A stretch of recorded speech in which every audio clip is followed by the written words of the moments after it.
Somewhere beneath the quiet of the old world, buried under centuries of dust and memory, the facts of Fallout wait patiently to be found. They rest inside terminal entries, sealed behind vault doors, hidden in the dialogue of wanderers who may only speak once.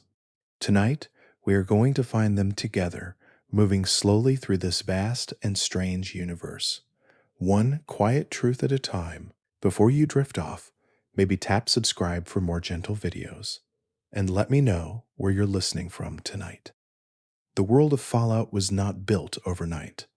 Long before the first developer placed a single texture or wrote a single line of dialogue, the vision existed as something smaller and more personal. The original Fallout was conceived in the early 1990s at a studio called Interplay, and its earliest design documents described something remarkably humble, a game about survival, about choice, and about what it means to be human when the structures that define humanity have all burned away.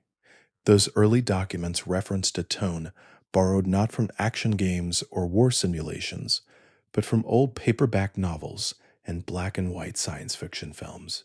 The developers wanted players to feel something quiet and unsettling, the way you might feel reading a story late at night when the house is very still.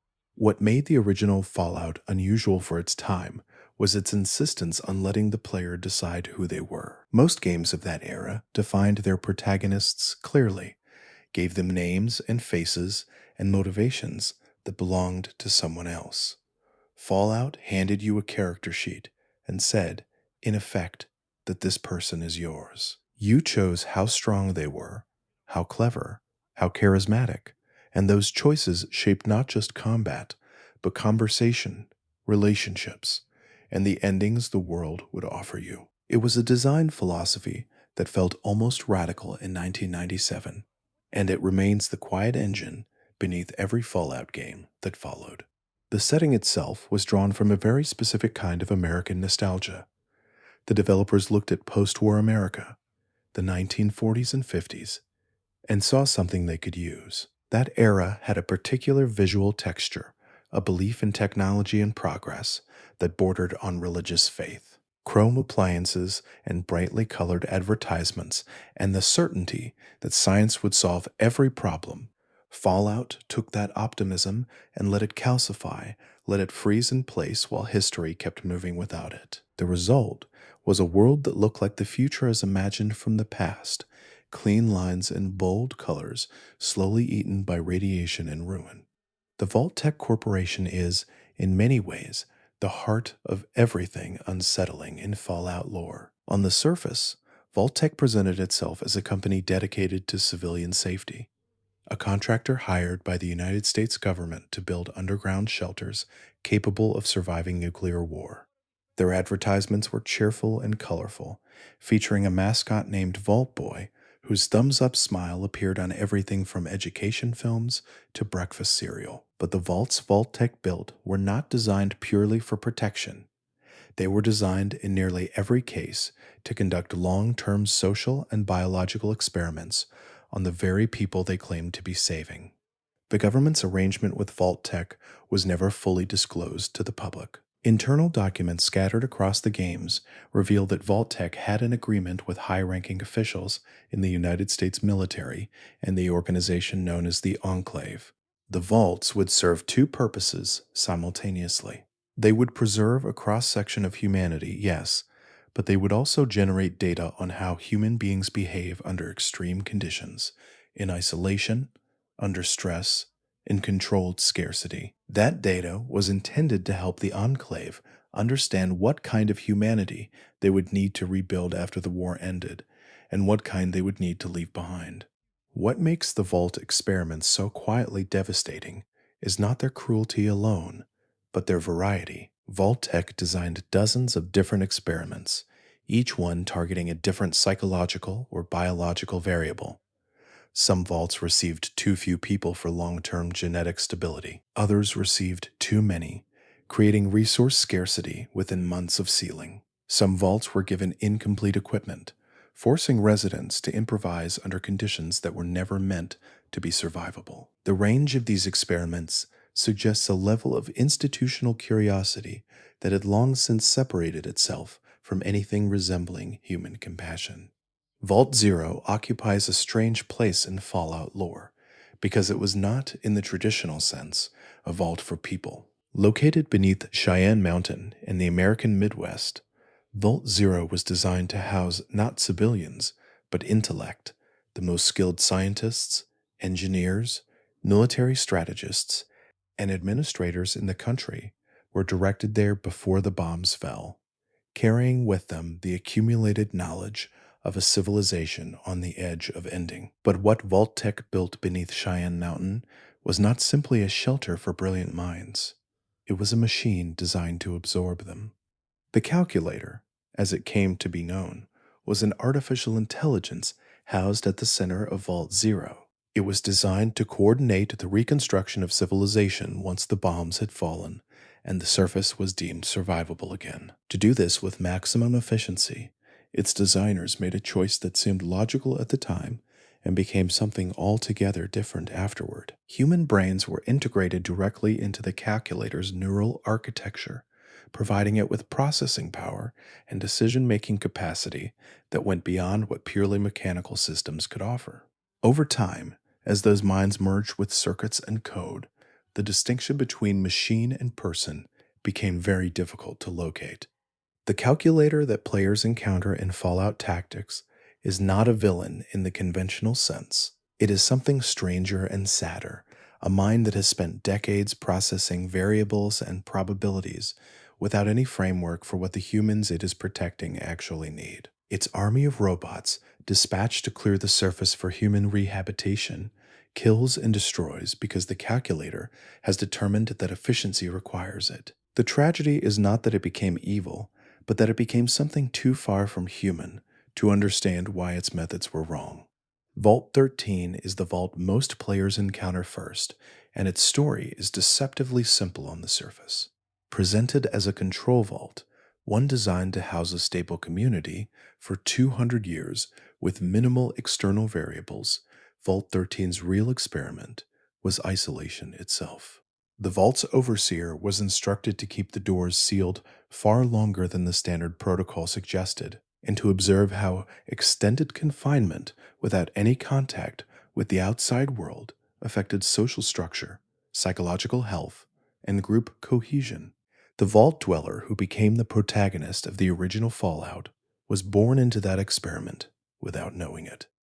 What makes Vault 13's story particularly poignant is the detail buried in terminal entries and NPC dialogue about what the long years of sealing actually produced. The community inside became insular in ways that went beyond simple caution. Outsiders were viewed with deep suspicion, new ideas resisted instinctively, and the overseer's authority calcified into something that looked less like governance and more like tradition maintained out of fear of change. When the vault's water chip failed and the vault dweller was sent to find a replacement, it was not simply a mechanical problem driving the plot. It was the first crack in a community that had been sealed too long. The vault dweller's eventual exile after completing that mission is one of the original game's most affecting moments, and it is rooted entirely in the vault experiment's logic. The overseer who sent them away did not do so out of cruelty. He did so because someone who had walked the outside world, who had seen the NCR emerging from chaos and felt the sun on their face and made decisions in the open air, could no longer be safely contained within a community designed for people who had never done any of those things. The exile was the experiment working exactly as intended, and neither the vault dweller nor the overseer fully understood that. Vault 15 took an approach nearly opposite to Vault 13. Where 13 isolated a relatively homogeneous community for study, 15 deliberately assembled its population from wildly divergent backgrounds, ideologies, ethnicities, and belief systems. Vault Tech's hypothesis was straightforward and chilling in its detachment. They wanted to know what happened when incompatible groups of people were forced to share limited resources in a sealed space for an extended period. The answer, as the ruins and the aftermath suggest, was fracture. The vault's population never stabilized into a functioning community, and when the doors eventually opened, the survivors scattered across the wasteland in splinter groups that would eventually become something unexpected.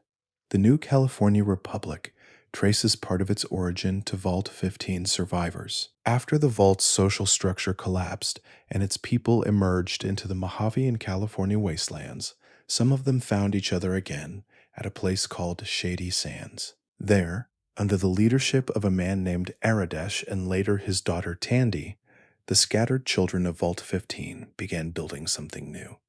They drew on the agricultural knowledge encoded in the GECK that Vault 15 carried, planted crops, established rules, and slowly attracted other survivors. The New California Republic that grew from those early settlements eventually became the largest democratic government in the post-war West, a fact that Vault-Tec's designers almost certainly never anticipated. The raider gangs that also emerged from Vault 15 survivors represent the other branch of that fractured history. Groups that could not find common cause with the Shady Sands settlers instead drifted toward violence and opportunism, becoming the Khans and their descendants, a dynasty of wasteland raiders whose influence rippled through the events of multiple games. In a strange sense, one vault experiment produced two of the most significant forces in post-war California. The New California Republic and the Khans are, in a very real genealogical sense, cousins. That kinship is almost entirely invisible to players who encounter them centuries after their shared origin.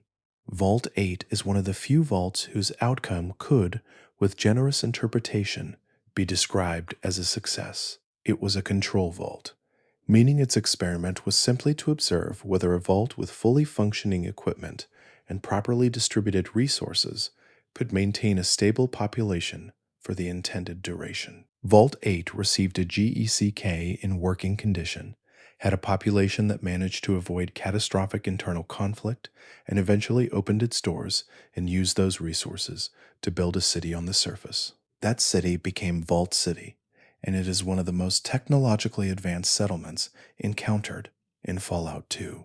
But Vault City's story is also a lesson in how success without wisdom can produce something cold. The citizens of Vault City retained all the technological advantages their vault had given them, including advanced medical technology that allowed them to treat conditions that were death sentences elsewhere in the wasteland. They also retained, and in many ways intensified, a social rigidity that the Vault had instilled. Citizens of Vault City were citizens in a strict legal sense, and outsiders were not. The medical technology that could have made Vault City a beacon of healing in the wasteland was instead kept closely guarded, available only to those who could afford it or prove their worth to the community. There is something quietly instructive in the contrast between what Vault City was and what it could have been. The residents were not evil people. They had built something real from almost nothing, maintained a functioning government, and kept their technology alive when everything else was falling apart. But the Vault's influence had shaped them into something that prioritized order and exclusion over generosity. The experiment that had given them everything had also, in a more subtle way, taken something from them. Their capacity to see the rest of the wasteland as something other than a threat or a resource had been trained out of them before they ever opened the door. Vault 11 is perhaps the most frequently discussed vault experiment in conversations about Fallout's most disturbing design choices. Its mechanism was elegant in a horrifying way. The population was told at the time of sealing that one person would need to be sacrificed each year, or the entire vault would be destroyed. This was presented as an absolute requirement, non-negotiable, backed by what the residents understood to be the vault's automated systems. What it actually was, of course, was an experiment designed to observe how a community responds to an institutionalized requirement for murder, and how that requirement shapes politics, culture, and moral reasoning over time. The political system that Vault 11 developed in response to its annual sacrifice requirement is genuinely fascinating as a study in dark adaptation. Rather than refusing outright, The community developed an electoral process in which citizens nominated candidates for sacrifice, and the person with the most votes was taken by the vault's systems. Over time, factions formed around the question of who should be sacrificed. Political parties emerged, propaganda was produced, alliances were formed and broken, and people were nominated for the sacrifice not because of any genuine community judgment, but because of personal vendettas, ideological disagreements, and the ordinary machinery of political ambition operating in a context where losing an election meant dying. What the five survivors who finally refused to sacrifice anyone discovered after the vault systems announced they had passed the experiment was not relief, but devastation. They had survived by being the last people standing in a history of 2 centuries of politically organized murder. The terminal entries they left behind describe a grief so deep it became incoherent. They walked out into the Mojave sun, having done something to survive that no amount of external forgiveness could make feel survivable. The vault doors closed behind them, and, according to those same entries, they turned on one another. Only one is believed to have walked far from Vault 11. The others did not. Vault 12 was designed with a flaw that was not a flaw. The vault's door mechanism was engineered to fail, to never fully seal, leaving a gap through which radiation from the outside world could slowly enter. Vault Tech's interest was in observing what extended radiation exposure would do to a sealed human population over time, watching the gradual process by which people who had been ordinary before the bombs became something different.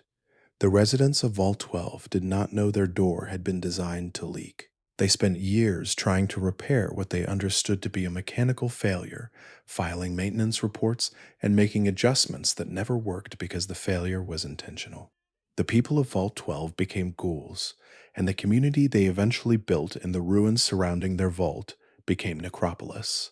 By the time of the events of the first Fallout, Necropolis is a settlement populated entirely by ghouls who remember, with varying degrees of clarity, what they were before the radiation changed them. Some of them are ancient, carrying memories of the pre-war world that feel less like history and more like a dream they once had.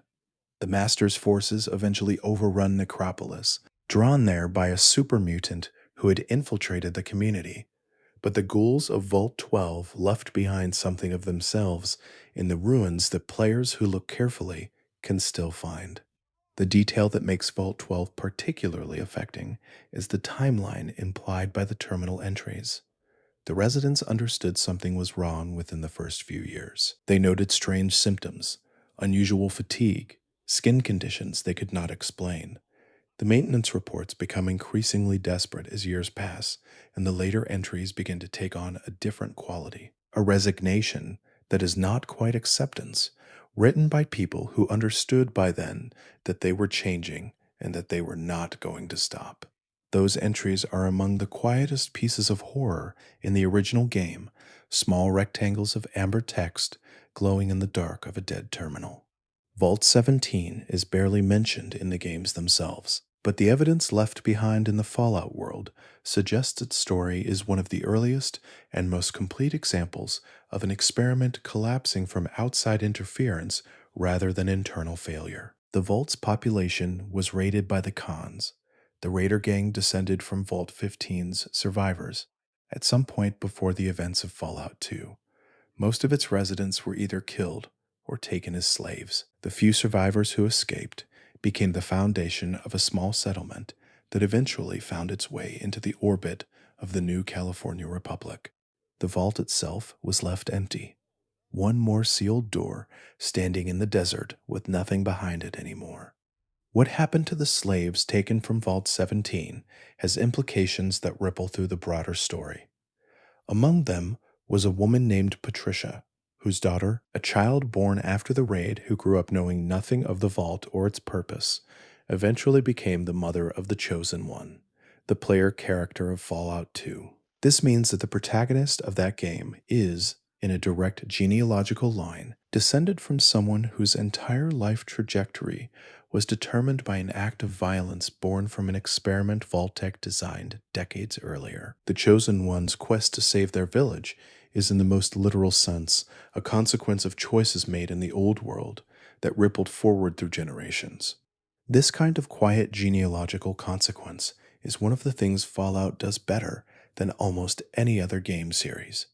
The world is not simply post-apocalyptic, it is post-causal, a place where every community and every individual carries, in their history, the fingerprints of decisions made by people long dead who never imagined what those decisions would eventually produce. The Khans who raided Vault 17 did not know they were setting in motion a chain of events that would end with someone saving the world. They were just surviving, as everyone in the wasteland was, one violent moment at a time. Vault 21 sits in the heart of New Vegas, hidden beneath the glittering surface of the city, accessible to anyone who walks through the right door. Its experiment was built around a principle that, in the abstract, sounds almost reasonable. All disputes between residents would be settled by gambling. Leadership, resources, living quarters, work assignments, even romantic partnerships in some documented cases were determined by games of chance rather than by consensus, hierarchy, or merit. Vault-Tec wanted to know whether a community built on randomized allocation could achieve long-term stability, whether removing human bias from decision-making could produce a more equitable society. The answer the Vault's history provides is complicated. For much of its operational period, Vault 21 functioned. Arguments were settled at the card table, grudges had a formal mechanism for resolution, and the constant presence of games gave the community something to organize itself around. But gambling is not truly random when the participants are skilled, and over time, certain residents became extremely good at the games that determined everything. A couple named Robert and Sarah made themselves, through skill and patience, the de facto rulers of Vault 21, winning and winning and winning until the Vault's nominally egalitarian system had produced a very conventional hierarchy with very conventional winners at the top. When Mr. House's forces came to New Vegas and incorporated Vault 21 into the city's infrastructure, he offered Robert a deal, and then, when the deal was refused, had the vault sealed and filled with concrete, burying the evidence of its history and the possessions of everyone who had lived there. Sarah, who had cooperated, was given the surface hotel that now bears the vault's name. She runs it with the same competitive instinct that won her everything in the vault below. But sometimes, in the quiet hours before dawn, there is something in the way she speaks about that sealed concrete that suggests the winning stopped feeling like winning a long time ago. The Sierra Madre was not a vault, but it carried the logic of Vault-Tec experiments into a different medium. Frederick Sinclair, the casino's owner, designed it in collaboration with the Big Mountain Research Facility as a monument to obsession and as a gift to the woman he loved, a singer named Vera Kays. He built the Sierra Madre to be indestructible, to survive anything the world could throw at it, and then watched as the Great War proved him right in all the worst ways. The casino survived. The people inside it did not in any form that would have recognized itself as survival. The cloud that surrounds the Sierra Madre is one of the most distinctive environmental details in the Fallout New Vegas DLC. It is a toxic chemical compound released from Sinclair's security systems, a fog that corrodes technology and destroys living tissue, but moves slowly enough that a careful person can navigate through it. Sinclair designed it as a defensive measure, a way to keep intruders out of his vault while the bombs were still falling. He did not anticipate that he would be on the wrong side of the cloud when it deployed, or that it would seal the Sierra Madre's staff and guests inside in a state of chemical animation that was worse in almost every measurable way than simply dying. The ghost people who haunt the Sierra Madre are what happened to those guests and staff. The hazmat suits they were wearing when the cloud deployed kept them alive through a process the game never fully explains, but suggests involves some combination of the cloud's chemistry and the suit's own experimental design. They did not die. They did not survive in any recognizable way. They became something that remembers being human the way a shadow remembers the object that cast it. A faint outline without interiority, moving through the cloud with a patience that has long since separated itself from purpose. Sinclair designed the Sierra Madre to last forever, and in the most tragic sense, it did. The Institute is one of Fallout 4's most significant factions, and its origin story is one of the lore's quietest tragedies. In the years immediately following the Great War, the survivors affiliated with the Commonwealth Institute of Technology, the pre-war university in what is now the ruins of Cambridge, gathered what resources they could and retreated underground. They took with them the accumulated scientific knowledge of the old world, the laboratory equipment they could salvage, and a determination to continue the work of scientific progress regardless of what was happening on the surface. They went underground, intending to stay only until conditions improved. They never came back up, not in any meaningful collective sense, not in the 200 years between the bombs and the events of Fallout 4. The institute that players discover beneath the Commonwealth is not the emergency shelter that founders built.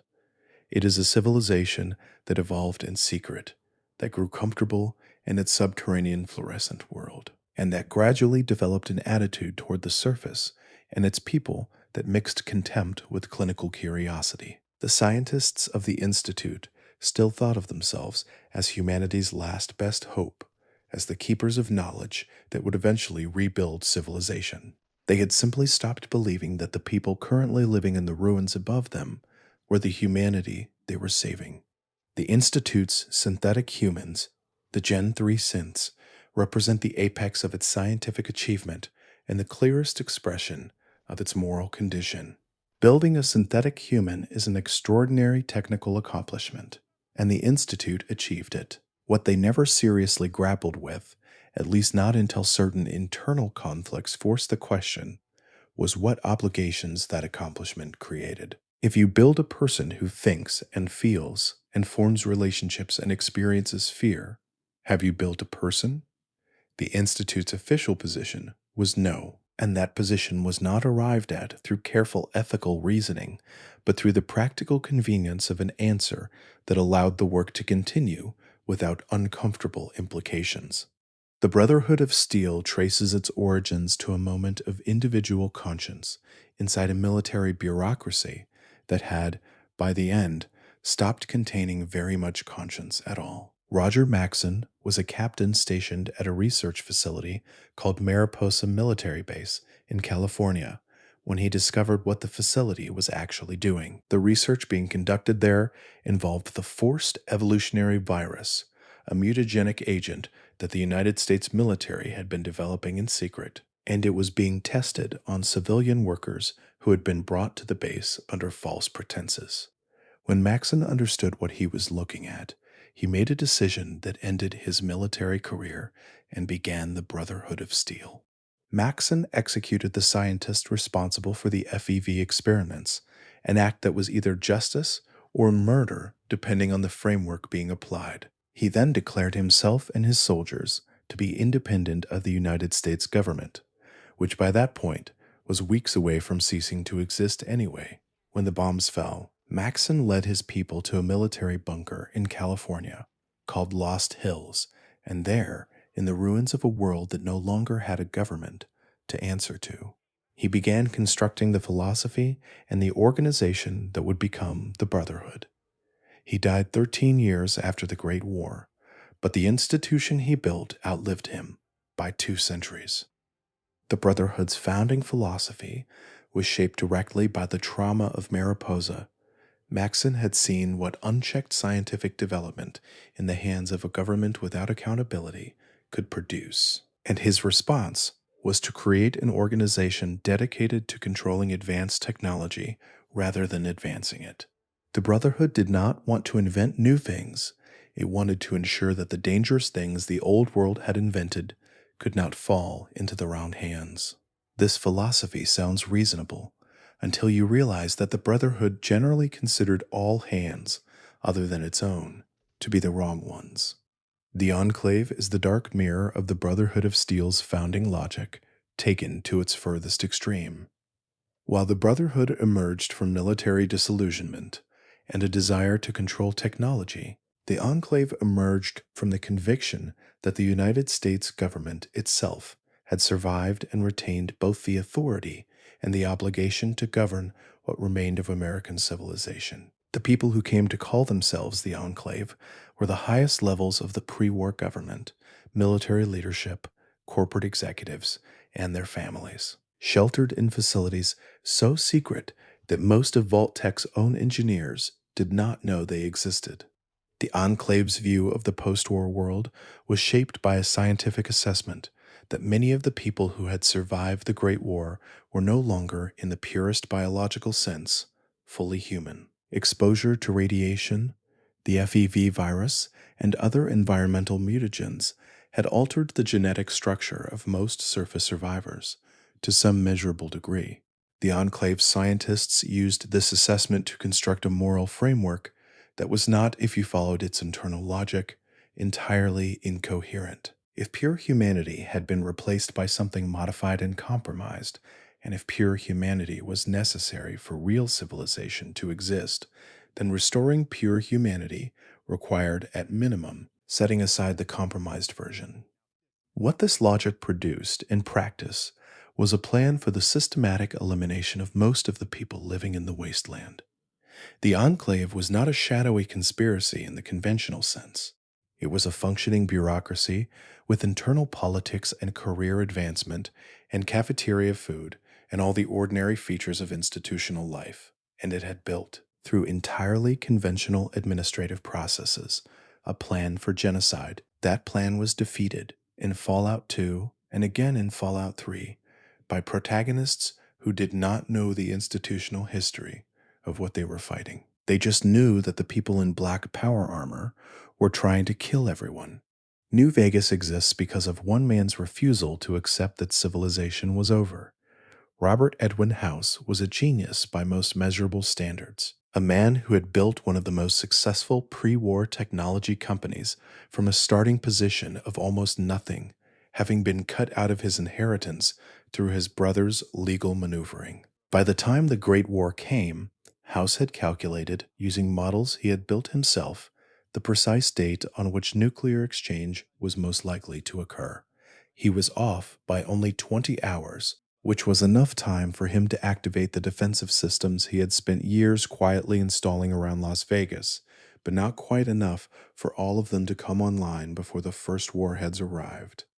The result was that Las Vegas was damaged but not destroyed. The casinos lost their signs and their windows and some structural integrity, but the bones of the city survived in a way that nothing else in the region did.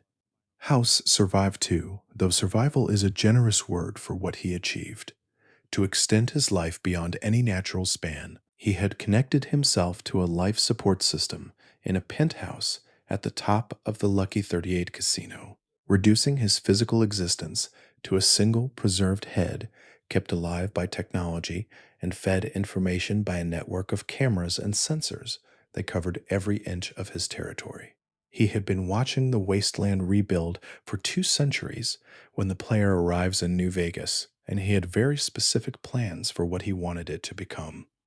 What House wanted is the most interesting question his character raises, and it is a question the game never fully settles. He wanted New Vegas to survive, to become the foundation of a new civilization built on the model of what civilization had been before the bombs, orderly and technological, and governed by recognizable rules.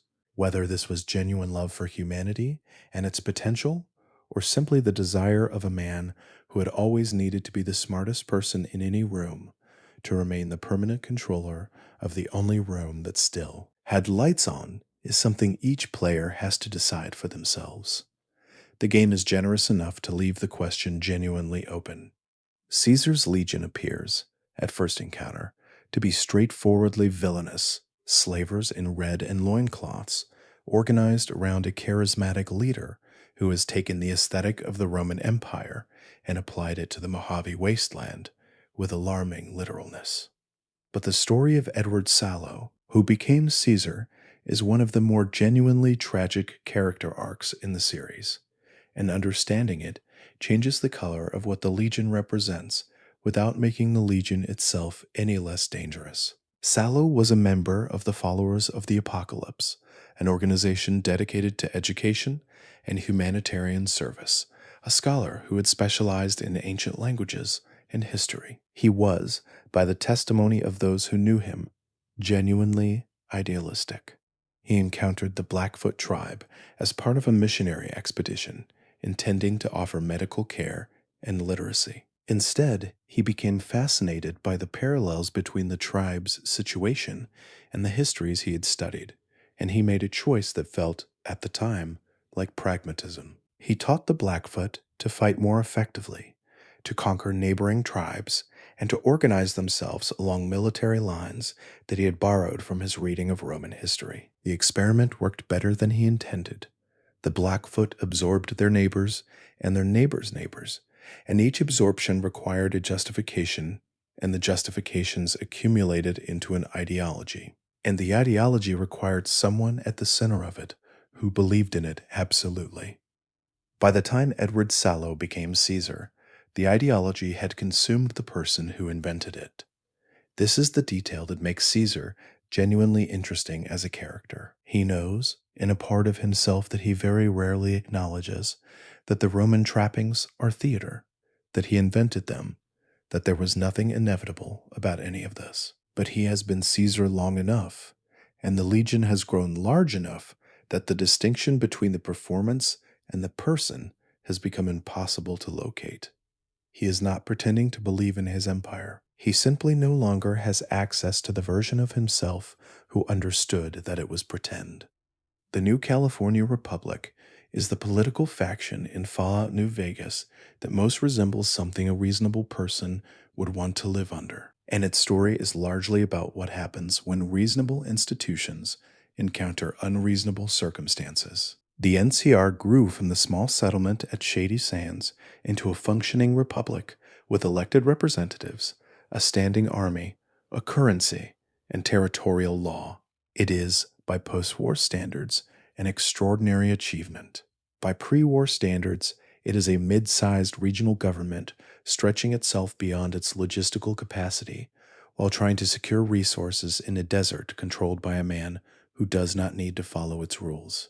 The NCR's presence at Hoover Dam is the central strategic reality of Fallout New Vegas, and understanding why they want it explains a great deal about what the NCR actually is. The Hoover Dam generates electricity. Electricity in the Mojave is not merely convenient, it is civilization defining. It powers the NCR's infrastructure in the region, supports the communities that depend on it, and represents the kind of concrete, functional benefit that governments need to demonstrate if they want populations to accept their authority. The NCR did not come to the Mojave because it wanted to fight Caesar. It came because it needed the power the dam produced, and everything else followed from that need. What the New California Republic has become by the time of New Vegas is a democratic republic that has discovered the limits of democratic republicanism. Its politicians are subject to the ordinary corruptions of political life.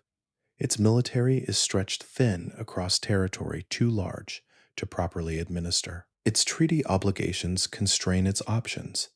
Its citizens want stability, but are not always willing to pay the costs that stability requires. These are not problems unique to post-war civilizations. They are the ordinary problems of any government that has grown large enough to have competing interests, and not large enough to resolve them cleanly. The NCR's story is, in many ways, the most realistic political story in the series, precisely because it is not a story about evil. The followers of the apocalypse exist as a kind of quiet conscience within the political landscape of the Western wasteland. Founded after the Masters' War by individuals who believed that the post-war world's greatest need was not military power or territorial control, but knowledge and healing. The followers built a library in the ruins of Los Angeles and dedicated themselves to education, medicine, and the preservation of whatever could be preserved from the old world's accumulated understanding.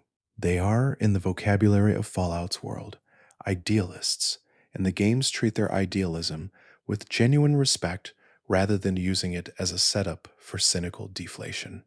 The followers' medical knowledge is their most immediately valuable contribution to wasteland life. In a world where radiation, mutation, and environmental toxicity create medical conditions that no pre war physician would have encountered in a lifetime of practice, the followers have built a body of post war medical knowledge that has no equivalent. They know how to treat ghoulification in its early stages, how to manage radiation sickness without the full resources of old world medicine, how to deliver children in conditions that would have horrified a pre war midwife. This knowledge was built through decades of practice in the most demanding clinical environment imaginable, and the followers share it freely in a world where almost nothing is shared freely. Their refusal to take political sides is both their most admirable quality and their greatest vulnerability. The followers will treat anyone who needs treatment, Legion soldiers and NCR troopers and independent wastelanders, with equal care, and this neutrality allows them to operate across territorial boundaries that stop everyone else. But it also means that they have no army to protect them, no patron to guarantee their survival, and no institutional power to enforce the ethical standards they represent. In a world where most things are settled by whoever has the most firepower, the followers exist on the sufferance of people who have decided, at least for now, that healers are worth more alive. The courier, the player character of Fallout New Vegas, begins the game having been shot in the head and left for dead in a shallow grave outside Good Springs. This is not an unusual way to begin a Fallout game. The series has a tradition of starting its protagonists at the moment of their lowest vulnerability, and what follows is always a story of reconstruction, of a person piecing together not just what happened to them, but what they are going to do about it. But the courier's origin has a specific detail that rewards close attention in the late game, a detail that reframes the entire journey.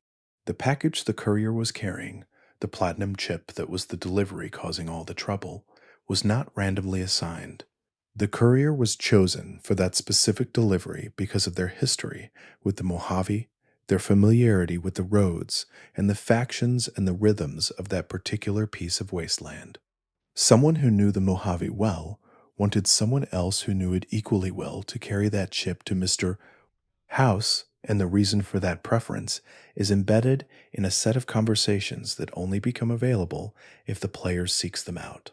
The courier's past is present in every interaction, even the ones that seem to have nothing to do with it. Doc Mitchell, who patches the courier back together at the beginning of the game in Good Springs, is a quietly remarkable character who rewards the attention players rarely give him at that stage of the story.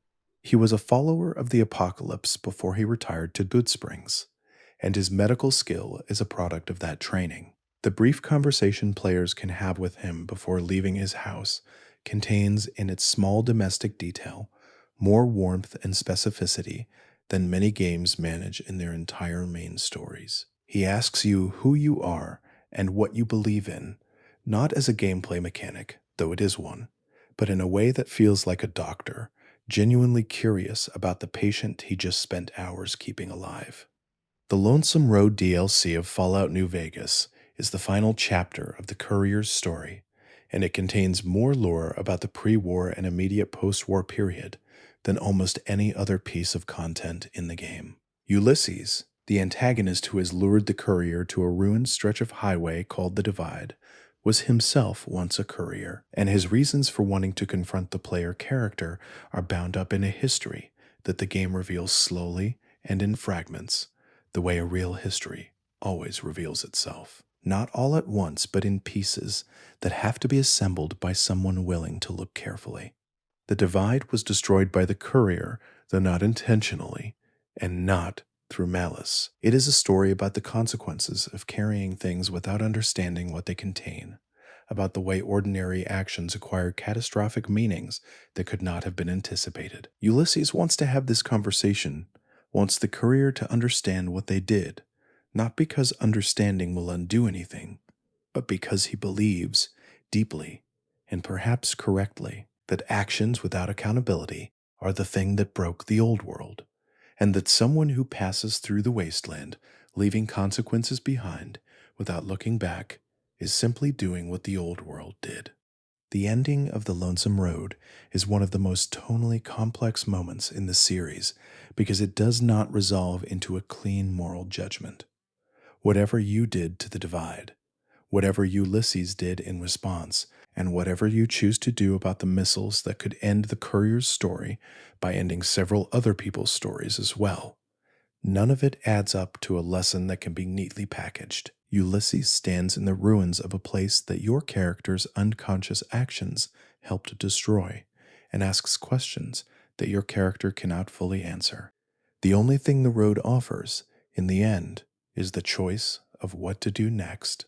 Fallout 3 introduced most players of the modern era to the Fallout universe, and its setting, the capital wasteland, is saturated with the history of a civilization that ended within walking distance of the monuments it built to celebrate its own permanence. The Washington Monument still stands, damaged but visible for miles in every direction, a needle of pre-war competence pointing at a sky that has turned permanently gray.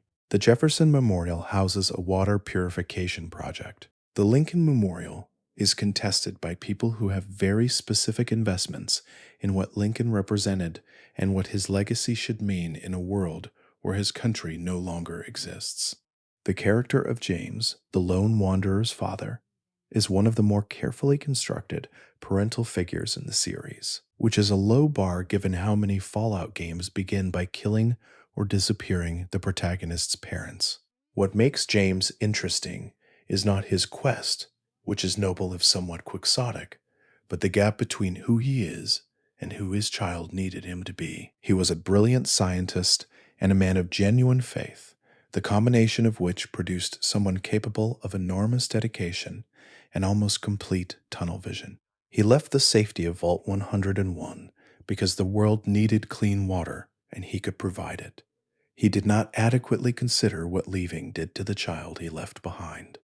The lone wanderer grows up in the vault's creaking corridors, carrying the absence of a parent as the central fact of their interior life. The psychological texture of that upbringing is encoded in the game's opening chapters in ways that are easy to miss because you are also trying to figure out how to use the Pip-Boy. But it is there, in the relationships the player character forms, and the way they respond to authority, and the speed with which they attach to the idea of family, wherever they find even a fragment of it. Fallout 3 is, among other things, a quiet story about what it costs to grow up in a sealed room. The children of Adam are one of the more theologically interesting factions in the Fallout universe, because the thing they worship is real. They believe that nuclear fission is sacred, that the division of the atom is a divine act of creation, and that radiation is not a contaminating force, but a blessing, a sign of Adam's favor, and a path toward transcendence. This belief system would be straightforwardly delusional except for one thing. The ghouls who followed the children, and the high priests who lead them, are demonstrably more radiation resistant than ordinary humans, and some of them display abilities in the presence of high radiation that have no conventional medical explanation. The children of Adam appear first in Fallout 3, clustered around a nuclear bomb that never detonated in the center of a town, called Megaton. The bomb became their altar, the town their uneasy congregation, and the radiation that leaked slowly from the warhead their daily sacrament. They are, in the wasteland's terms, harmless, maintaining their practices without coercing others, and surviving on charity and whatever the bomb's presence means to the town's civic identity. The Megaton children are the most benign version of this faith, and later iterations of the faction in Fallout 4 and its Far Harbor DLC are considerably more aggressive, suggesting that the theology contains a radicalism that proximity to actual nuclear material tends to activate. What the children of Adam worship is, in a sense, what ended the world. They have taken the most destructive event in human history, the one that produced the wasteland they live in, and built around it a cosmology that finds in it divine intention rather than human failure. This is not an uncommon human response to catastrophe. The desire to find meaning in the intolerable, to reframe destruction as creation, to locate God in the bomb rather than in whatever the bomb destroyed, is a theological impulse that appears in some form in almost every religious tradition that has survived a catastrophe. The children of Adam are doing in the ruins of Washington what humans have always done when they encounter something powerful enough to make them feel very small.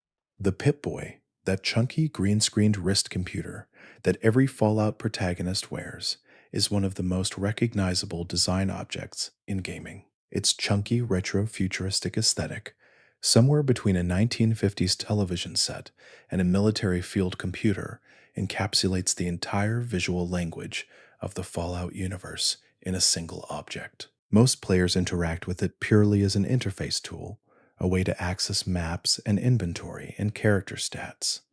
The object itself, however, has a history in the lore that rewards examination. The Pip-Boy was not designed as a consumer product, despite the cheerful advertising imagery that Vault-Tec used to market adjacent technology.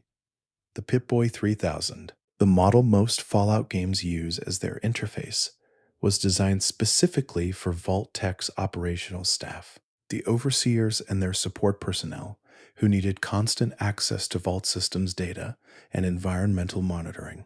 It was a professional tool of the kind that civilians in the Vault would not routinely have been issued. The ubiquity of Pip-Boys across the post-war wasteland is, from a lore perspective, somewhat puzzling, and the games have handled this inconsistency with varying degrees of attention. The Pip-Boy's design language draws on a specific moment in American industrial design, the period between roughly 1945 and 1960, when everything from kitchen appliances to military hardware was being reimagined in a spirit of optimistic modernism. Rounded corners and chrome trim and dials that could have come from a radio or a fighter jet cockpit. The Fallout design team captured that aesthetic with a precision that suggests genuine scholarship. And the result is an object that looks like it was pulled from a museum of what the future was supposed to look like before the future arrived and turned out to be something else entirely. The Vault Boy, whose thumbs-up image appears throughout the games on everything from perks to packaging, has an origin story that the lore treats with deliberate ambiguity. Within the fiction, the Vault Boy is a mascot created by Vault-Tec's marketing division to put a friendly face on the company's products. He appears in animated safety films, instructional manuals, and the cheerful advertisements that dotted pre-war America with the message that nuclear survival was not merely possible, but practically pleasant, a family adventure requiring only the right equipment and the right attitude. The Vault Boy's eternal thumbs up is, in context, a marketing gesture from an institution that was sending people into experimental chambers. The visual style of the Vault Boy, that particular flat cartoon aesthetic, with its period-specific color palette and cheerful rounded lines, was drawn from actual post-war American commercial illustration. The Fallout designers studied the advertising imagery of the 1940s and 50s with genuine attention, looking at the way those illustrations communicated optimism through a visual shorthand, the wide eyes and broad smiles and simplified anatomy that told viewers everything was fine. The Vault Boy reproduces that aesthetic so faithfully that he is simultaneously a tribute to a particular moment in American graphic design and a gentle satire of what that design was always concealing. There is something worth noticing in the fact that the Vault Boy appears on perks, including the grim and violent ones. When your character improves their ability to do damage with a specific type of weapon, the Vault Boy is there with his thumbs up, cheerful and untroubled by the context. This is either a design quirk or a joke that runs through the entire game, a small visual argument that the optimism of the old world was never equipped to acknowledge the reality of what human beings actually do to each other when the pressure gets high enough. The thumbs up does not change. Only what it is approving changes. The scorched plague of Fallout 76 is one of the newer additions to the lore, and its origins are woven into the specific history of Appalachia and the secretive organization known as Enclave Affiliated Researchers, who were working in the region before the bombs fell. The plague is a fungal parasitic infection carried by the scorch beasts, winged creatures that dominate the skies of Appalachia and spread the infection through contact. What makes the scorched plague particularly interesting as a piece of lore is that its victims do not simply die. They are transformed, driven into a state of aggressive semi-consciousness that sends them into conflict with any uninfected human they encounter. The scorch beasts themselves evolved from normal bat populations through exposure to a specific combination of radiation and the fungal agent that carries the plague. The scale of what they became, enormous predatory creatures capable of flight and sonic attacks, represents one of the more extreme examples of FEV adjacent mutation in the series, though the game is careful to distinguish the Scorch Beast transformation from standard FEV effects. What Vault 79 and the automated systems left running in Appalachia eventually reveal is that the Scorched Plague was known to certain researchers before the bombs fell, that its spread was anticipated, and that the preparations for dealing with it were made in the same institutional spirit that characterized everything else Vault Tech and the Enclave were doing in that period. The player character in Fallout 76 is a Vault 76 resident, one of the first people to emerge from a vault into the post-war world, emerging just 25 years after the bombs fell, rather than the 1 or 2 centuries that separates most Fallout protagonists from the Great War. This proximity to the event itself is one of the game's most interesting lore decisions. The world is not yet fully post-apocalyptic. It is still in the process of becoming post-apocalyptic, still in the decades when the ash has settled, but the shape of what comes next has not yet been decided. The player gets to participate in that moment of open possibility before the NCR and the Brotherhood and all the other institutions have hardened into the fixed shapes they will hold for the next 2 centuries. The ghouls of the Fallout universe occupy a category that the games have never fully resolved, and that irresolution is part of what makes them interesting. They are human beings who have been transformed by long-term radiation exposure into something that looks disturbingly different from what they were before: hairless, desiccated, with skin that has taken on a texture somewhere between parchment and bark. Many of them are feral, driven into a state of aggressive non-cognition by the accumulated neurological effects of their transformation, but many of them are not. Many ghouls are fully conscious, articulate, and possessed of interior lives as complex as any non-irradiated human. The question the games repeatedly circle without fully answering is what it means to be a ghoul who was once something else. Moira Brown's cheerful obsession with the Wasteland Survival Guide is one character texture. Roy Phillips's bitterness and entitlement is another. Raul Tejada, encountered in Fallout New Vegas, is perhaps the most fully realized ghoul character in the series, a man who was a bandito in the pre-war years of Mexico and has now survived for over 200 years as something the world mostly fears or pities. His personal quest asks questions about aging, about whether extended life that consists largely of outliving everything you cared about is a gift or a curse, and it does not answer those questions in a way that forecloses the player's own judgment. What ghouls carry that no one else in the wasteland carries is direct memory of the old world, not artifacts of it, not records of it, but the actual lived experience of what it was like to be a person before the bombs fell. Raul remembers Mexico City. Roy Phillips remembers suburban comfort and the ordinary resentments of ordinary life. Each of them has been carrying those memories for longer than any organic memory system was designed to hold them, and the weight of that duration has shaped each of them in different ways. This is one of the quieter gifts the Fallout series gives its lore: the possibility that the past is not entirely past, that someone somewhere is still carrying it forward in their own aging, irradiated body.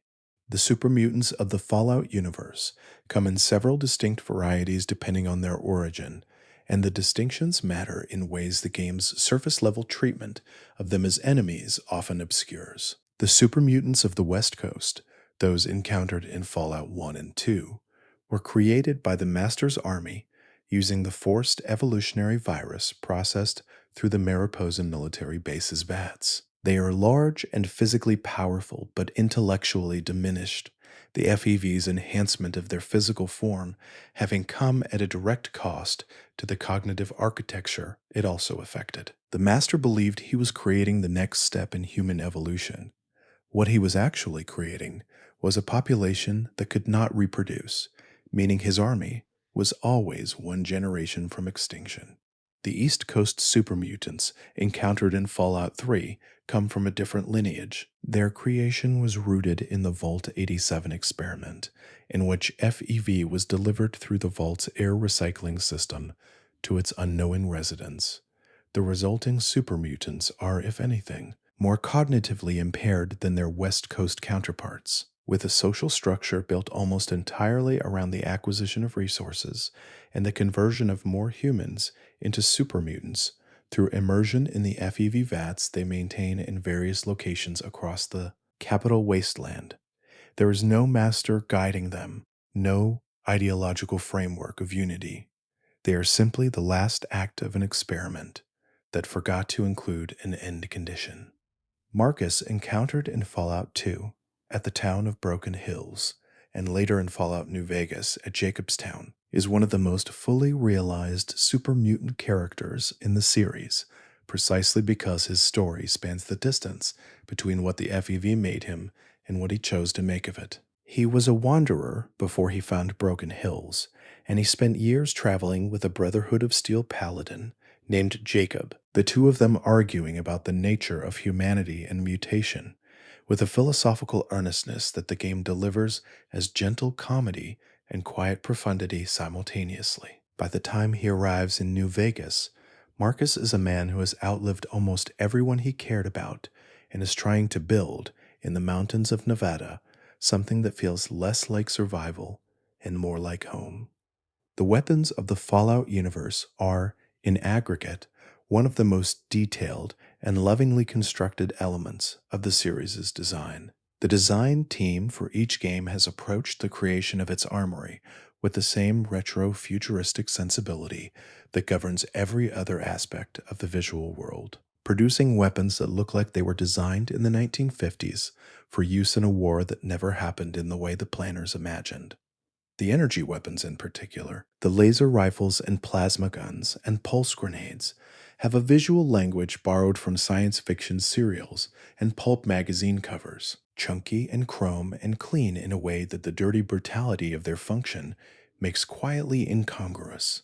The Fat Man, the personal nuclear catapult introduced in Fallout 3, is one of the series' most memorable weapons precisely because it escalates the logic of its world to a conclusion that is almost parodic. The old world ended because nuclear weapons were deployed. The post-war world was built from the rubble of that deployment. And here is a weapon that puts a miniaturized version of the thing that destroyed civilization in the hands of a single person wandering through the ruins. The Fat Man's existence is not simply a game design choice. It is a small joke about the relationship between power and responsibility that the pre-war world never fully understood, made available to individual players who can fire it into a crowd of super mutants and watch the results with complete safety. The junk jet, introduced in Fallout 4, represents the other end of the weapons spectrum. Where the Fat Man is a monument to engineered destructive power, the junk jet is improvised, built from whatever was available, and capable of launching whatever you happen to be carrying as a projectile. It is a weapon that could only exist in the post-war world, because the pre-war world had standards and supply chains, and the comfortable assumption that weapons would be built by people who specialized in building them. The junk jet is what happens when those assumptions dissolve and people make do with what they have. It is also, in its own way, a small monument to human resourcefulness, the refusal to accept that the absence of proper tools means the absence of options. The music of the Fallout universe is one of its most carefully considered elements, and the decisions behind each game's soundtrack reward closer attention than players who enjoy the music simply as atmosphere generally give it. The radio stations that provide background music across the wasteland are curated from actual recordings made between roughly 1925 and 1960, a range that takes in big band, swing, early rock and roll, and a style of orchestral pop that was specifically American in its production values and its emotional register. These songs were not chosen randomly. Each one was selected for the specific resonance it creates when played against images of nuclear ruin. The juxtaposition the music creates is the key to understanding why it works. A song like A Wonderful World by Louis Armstrong, with its celebration of green trees and red roses and blue skies and white clouds, becomes something different when it plays over a landscape of gray ash and skeletal buildings and the persistent orange-yellow light of a permanently altered sky. The beauty of the music does not cancel the desolation of the image, and the desolation does not cancel the beauty of the music. What they create together is a third thing, a melancholy that is specific to the awareness of loss, the recognition of how good things were before they became how they are. The Ink Spots, whose recordings appear in multiple Fallout games, occupy a particular place in the series' musical identity. Their harmonies and their lead singer's distinctive spoken verses were recorded in the late 1930s and early 1940s, at the edge of the period when American popular music was becoming the dominant cultural export of a civilization at the height of its confidence. I Don't Want to Set the World on Fire, which plays over the opening of Fallout 3, is one of the most perfectly chosen pieces of music in the history of game design. A song about wanting to keep a small flame burning rather than consuming everything in fire, playing over a world that was consumed entirely, is not irony. It is grief, rendered in 3 minutes and 20 seconds of pre-war harmony. The city of Rivet City, built into the rusting hull of a beached aircraft carrier in the Potomac River, is one of Fallout 3's most atmospherically successful locations. It has a scale and an internal complexity that most of the game's locations lack. A functioning social structure with distinct neighborhoods and long-running feuds, and a history that predates the player's arrival by decades. The carrier itself was apparently damaged and grounded sometime after the Great War, and the people who eventually claimed it as a home built their settlement in its interior rather than on its surface, creating a city that feels, in its cramped corridors and its repurposed compartments, genuinely like the inside of a ship that someone has been living in for a very long time. The scientific community that operates out of Rivet City is one of the more hopeful elements of the Capital Wasteland's social landscape. The scientists there, many of them affiliated with the remnants of the pre-war scientific establishment through chains of training and institutional memory that have survived the Great War in attenuated form, are working on projects that seem almost optimistic in context. Water purification research, botanical studies, medical investigation. They are, in the language of the followers of the apocalypse, that they parallel without being formally connected to, trying to understand the world in order to improve it. What Rivet City also contains, if you talk to enough of its residents, is a set of long-running social complications that have nothing to do with the wasteland and everything to do with the ordinary texture of human community. There are romantic entanglements and professional jealousies, and a political dispute over the city's governance that has been simmering for long enough that no one remembers its original cause anymore. This is one of the series' quieter accomplishments, the construction of communities that feel like they have been living their lives continuously, rather than waiting for the player character to arrive and give them meaning. Diamond City, built within the bowl of Fenway Park in Boston's Commonwealth, is Fallout 4's equivalent of Rivet City in scale and significance. A large, settled community with enough internal complexity to reward extended exploration. The park's distinctive architecture, The curved walls and the tiered seating now converted into residential structures gives Diamond City a visual identity unlike anything else in the series. People have built their homes in the stands where crowds once watched baseball games, and the field itself serves as the town's market and social center, a flat green space in the ruins of a city that has very few flat green spaces left. The mayor of Diamond City at the time of Fallout 4's story, a man named McDonough, is a figure whose political history turns out to be central to one of the game's main storylines. He is a synth, a Gen 3 Institute creation placed in a position of civic authority, and his presence in that position is either evidence of the Institute's long reach into Commonwealth society or of McDonough's own complicated relationship with the identity he has been given. The discovery of his nature by the player and the question of what to do about it raises the same questions about synthetic consciousness and identity that the Institute's storyline raises throughout, but in a more intimate and politically concrete register. The population of Diamond City has a specific relationship with the Institute that shapes almost every conversation players can have there about current events. They fear the Institute the way people fear something they cannot see clearly and cannot predict. The synths that the Institute releases or allows to escape into the Commonwealth create a specific kind of social paranoia, the suspicion that anyone might be something other than what they appear to be. This is not, from the perspective of the game's political analysis, a groundless fear, but it is also a fear that, when given sufficient institutional expression, produces exactly the kind of surveillance and exclusion that makes communities worse rather than safer. The Railroad is the faction of Fallout 4 most people encounter last and understand least, and part of the reason is that the game introduces it with the same ambiguity it gives to everything. An organization that exists in secret, that uses coded messages and dead drops and elaborate tradecraft to do its work, appears at first to be either very important or very theatrical, and the player cannot tell which until they have spent enough time with it to understand what the Railroad is actually doing. It is helping synths escape the Institute, building new lives for them in the Commonwealth, and erasing the memories that connect them to their creation, a process called a memory wipe that is simultaneously a mercy and a violence.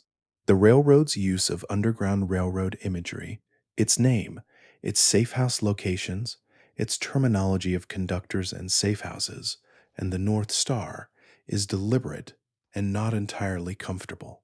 The parallel between synths escaping the Institute and enslaved people escaping the antebellum American South is an analogy the game draws with enough care to acknowledge its weight while also acknowledging the ways in which it is imperfect. Synths are manufactured beings whose consciousness emerged from design rather than birth. But consciousness that emerged from design is still consciousness, and the question of what obligations flow from that is exactly the question the Railroad is organized around. Desdemona, who leads the Railroad during the events of Fallout 4, is one of the game's more quietly compelling characters. She has organized her life around a moral commitment that the world around her mostly regards as eccentric at best and dangerous at worst. She knows that what she is doing carries enormous risk and that the people who work for her may not survive it. She does not pretend otherwise. What she offers instead is clarity, the knowledge that the work matters, that the individuals helped by the Railroad are being helped, and that mattering in a small and concrete way is worth the risk of the large and abstract dangers that come with it. The automatrons of the Fallout universe, the robots that appear throughout the series as both enemies and companions, carry their own quiet history of institutional creation and post-war degradation. The Protectron, with its boxy body and its polite pre-recorded safety announcements, was designed as a public service robot deployed in hospitals and transit stations and workplaces to assist with tasks that required physical interaction but not human judgment. finding a protectron in the ruins of a hospital, still announcing that visiting hours are now in effect in a building where no one has visited for 2 centuries, is one of the series' characteristic small moments of technological ghost story. The Mr. Handy units, floating spherical robots with their cheerful British affect and their extending arms, were a consumer product marketed to pre war households as the ultimate domestic convenience. They cooked and cleaned and engaged in cheerful conversation and were designed to remain loyal to the household they served indefinitely. The ones who were still operating, still cleaning apartments where the occupants died 200 years ago, and waiting for family members who are never coming home, carry in their continued service a kind of loyalty that outlasted everything it was directed toward. Codsworth, the player's household Mr. Handy, in Fallout 4, has been waiting for his family for 210 years. And the gentleness with which the game handles his reunion with the returning player is one of the first beats of genuine emotion in a very emotionally complicated story. The RoboBrain, a robot whose central component is an actual human brain, preserved in a container and connected to a robotic chassis, represents the most extreme point of the series' tendency to blur the line between technology and personhood. Designed for the military as a way of producing a robot with genuinely human decision-making capacity, without the processing overhead of true artificial intelligence. The RoboBrain used the brains of prisoners and other institutional captives as its cognitive hardware. The ethics of this were not, apparently, a significant concern for the people who commissioned the design. The post-war RoboBrains that players encounter are centuries removed from their human origins, but the lore suggests that they retain, at some deep and inaccessible level, traces of the people they once were. The Far Harbor DLC of Fallout 4 takes place on a fog-covered island off the coast of Maine, and its story is one of the most thematically rich pieces of Fallout content the series has produced. 3 factions occupy the island: the human settlers of Far Harbor, the children of Adam who have built a shrine in the deepest part of the fog, and a colony of synths at a place called Acadia who have been given new memories and new identities by a dissident Institute researcher. The island's story forces the question of coexistence between groups that have fundamentally incompatible relationships with the same territory, and it does so without providing a clean answer. Dima, the synth who leads Acadia, is one of the DLC's most carefully constructed characters.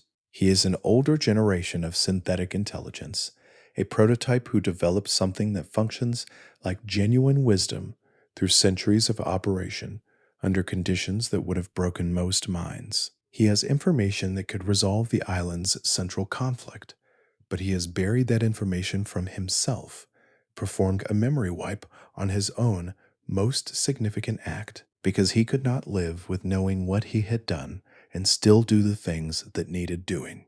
This is a character who has organized his existence around a moral wound he has deliberately made inaccessible to himself, and the DLC's resolution depends on the player deciding what to do with that wound once it has been uncovered. The fog of Far Harbor is not metaphorical, though it functions as one. It is a real environmental feature produced by the island's unique combination of coastal geography and radiation, and it limits visibility and carries a specific kind of toxicity that affects the lungs over extended exposure. The children of Adam who live at the fog's densest point regard this as further evidence of Adam's blessing. The settlers of Far Harbor, who have watched the fog advance over decades and swallow territory they once farmed, regard it as an ongoing catastrophe. Both perspectives are, within their own frameworks, internally coherent. The island does not resolve the question of which framework is correct, because that is not a question the island has the authority to resolve. The Nukasheen facility in Fallout 76, hidden in the forest of Appalachia, is one of the game's more whimsical pieces of world building, and it contains within its comedy a genuine piece of lore about pre-war corporate culture and its relationship to its customers. Nuka-Cola's experimental division had been working on an alcoholic variant of its flagship beverage using a combination of fermented fruit and small amounts of strontium-90, a mildly radioactive isotope, to produce a product that created a distinctive and apparently quite pleasant intoxication effect. The facility where they were testing this product had been running trials on voluntary human subjects in a manner that was, by contemporary standards, almost certainly not fully disclosed. Nuka-Cola's corporate history across the Fallout universe is one of the series' most consistently developed background elements. The company's relationship with the federal government, its involvement in the resource wars, its connections to the military-industrial complex that produced the conditions for the Great War, are all documented in fragments across the games in a way that rewards the player who is interested in the institutional history of the world, rather than just its immediate geography. The Nuka World DLC in Fallout 4 is, in one sense, a theme park story about raider factions competing for control of an amusement park. In another sense, it is a meditation on what happens when the machine of consumer capitalism builds a monument to itself, and then that monument outlasts the civilization that built it. The Nuka-Cola Quantum variant, with its distinctive blue glow and its rumors of unusually high radioactivity, became one of the series' collectible totems, appearing as a rare item in Fallout 3 and carrying enough mystique that collectors in the game's fiction and outside it have developed an enthusiasm for it that is difficult to explain rationally. The glow is the product of a small amount of strontium-90 added to the formula, which does indeed make it faintly radioactive, and which does indeed make it glow in the dark. Vault-Tech's Health and Safety Department apparently reviewed the formula and approved it.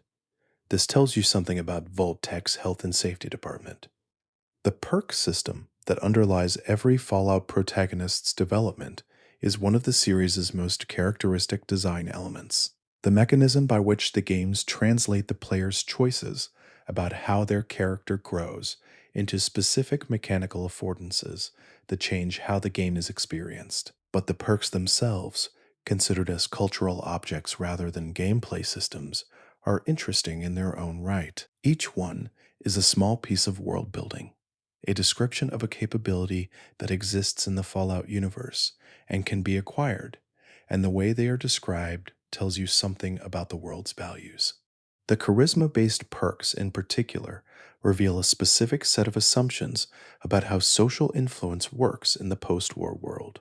Speech checks in Fallout games are not simply about finding the right words. They are about having the kind of presence that the person you are talking to cannot easily dismiss, and the perks that enhance that presence suggest a world where social authority is built from individual qualities that cannot be institutionally conferred. In the wasteland, there are no credentials, no degrees, no professional titles that guarantee an audience. Authority flows from perception, from the sense of confidence and competence and danger that a person projects, and the perks model that flow with surprising accuracy.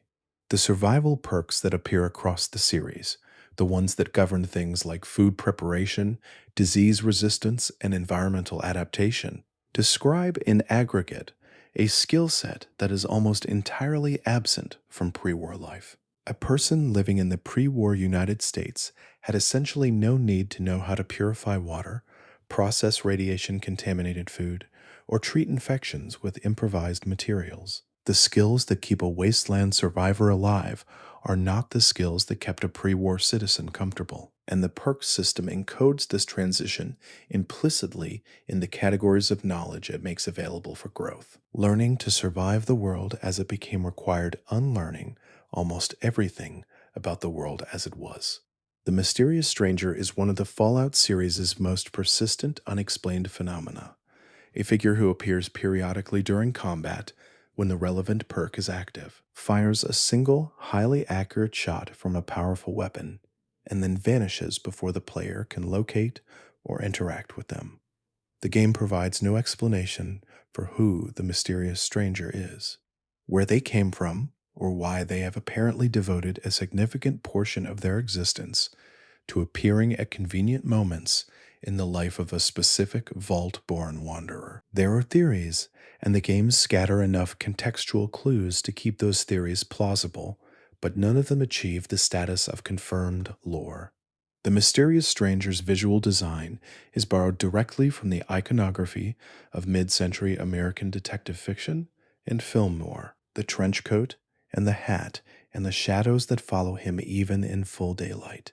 This design language places him in a tradition of figures who operate outside conventional social structures, who have their own codes and their own judgments, and who appear at moments of narrative crisis to tip the balance in a direction they have privately determined to be correct. Whether the mysterious stranger is a supernatural entity, an extremely long-lived and dedicated human being, or a projection of the protagonist's psychology is a question the series prefers to leave open. The Stranger's Daughter, a figure who appears in some versions of the New Vegas Mysterious Stranger perk-related content, adds a generational dimension to this mythology that makes it slightly more concrete while remaining entirely unexplained. If the stranger has a daughter, the stranger has a history.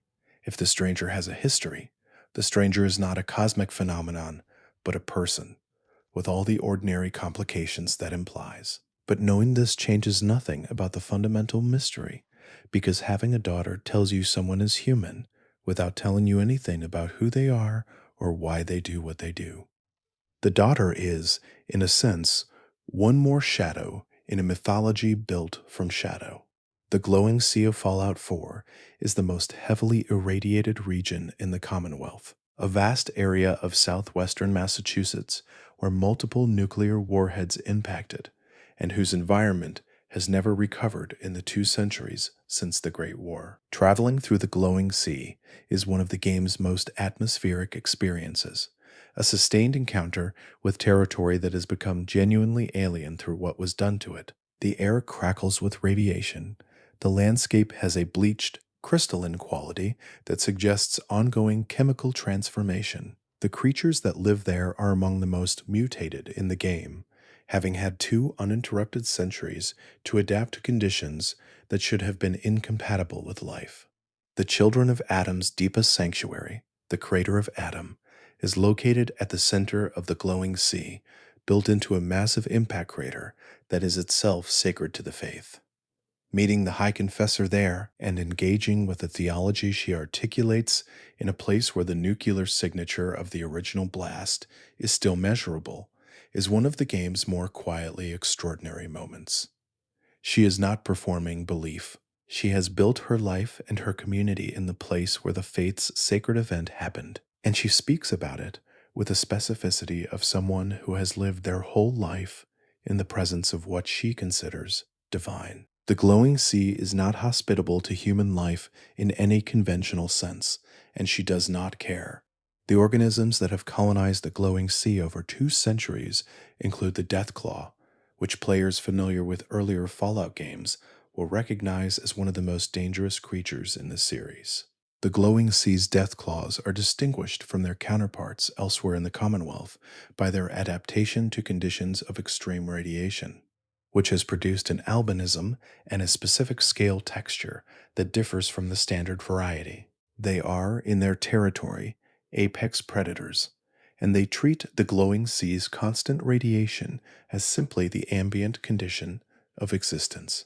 The ecosystem they occupy is one that has reorganized itself entirely around conditions that no pre-war biologist would have predicted as survivable. Vault 92, encountered in Fallout 3, was designed around an experiment in acoustic conditioning and psychological stress. Its population was largely made up of professional musicians, chosen specifically for their sensitivity to sound and their psychological investment in the creative work they did.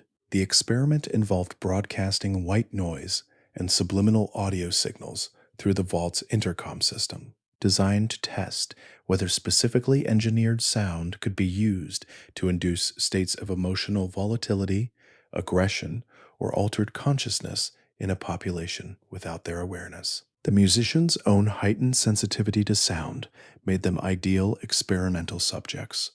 It also made them ideal victims. What the terminals in Vault 92 reveal is a progression from subtle experiments to increasingly extreme interventions, and then a catastrophic endpoint when the subliminal broadcasts were pushed beyond the threshold of what the experiment's designers had calculated as safe.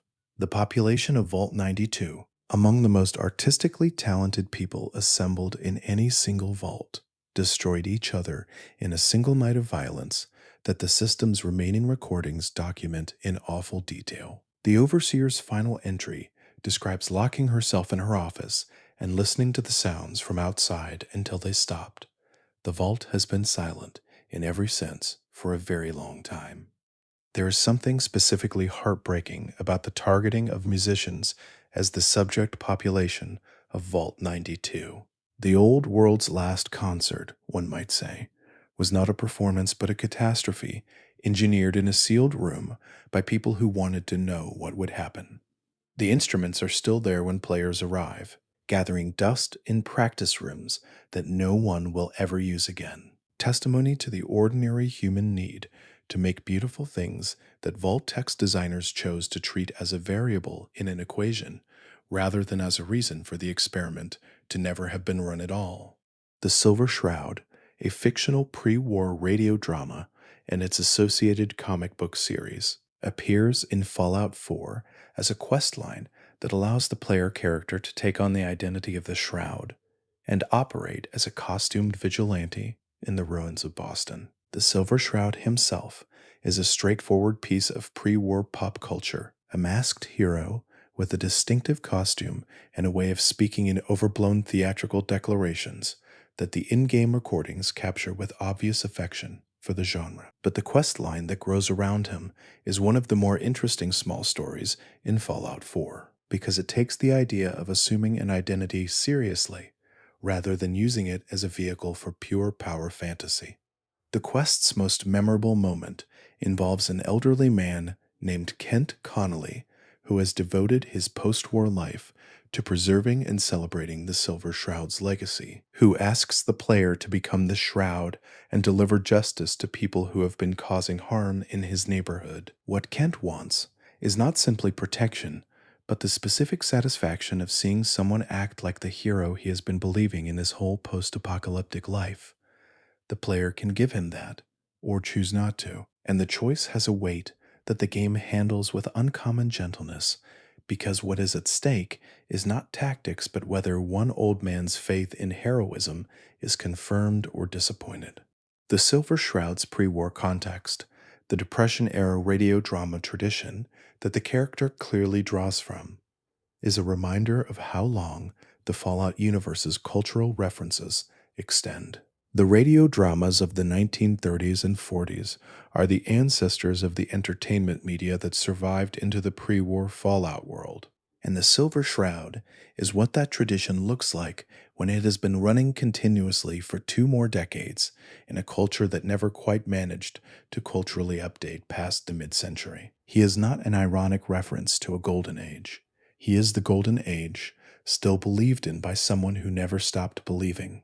The economy of the wasteland is one of the series' most consistently detailed world-building elements, and it is more internally coherent than players who interact with it purely as a game mechanic generally realize. Bottle caps became the primary currency of the wasteland, not by accident or convention, but through a specific historical process involving the New California Republic Bank and a man named Bottle Cap Harold, whose early determination to establish a liquid and portable medium of exchange shaped the development of wasteland economics for the next 2 centuries.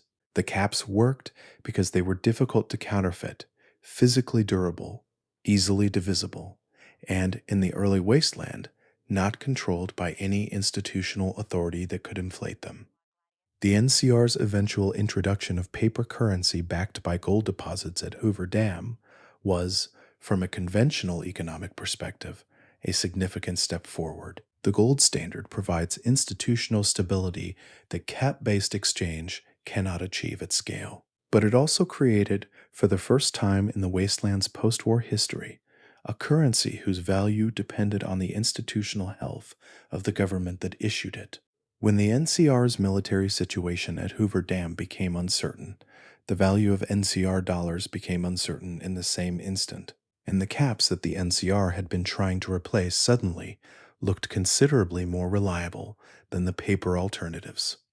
This is in condensed form the entire history of fiat currency.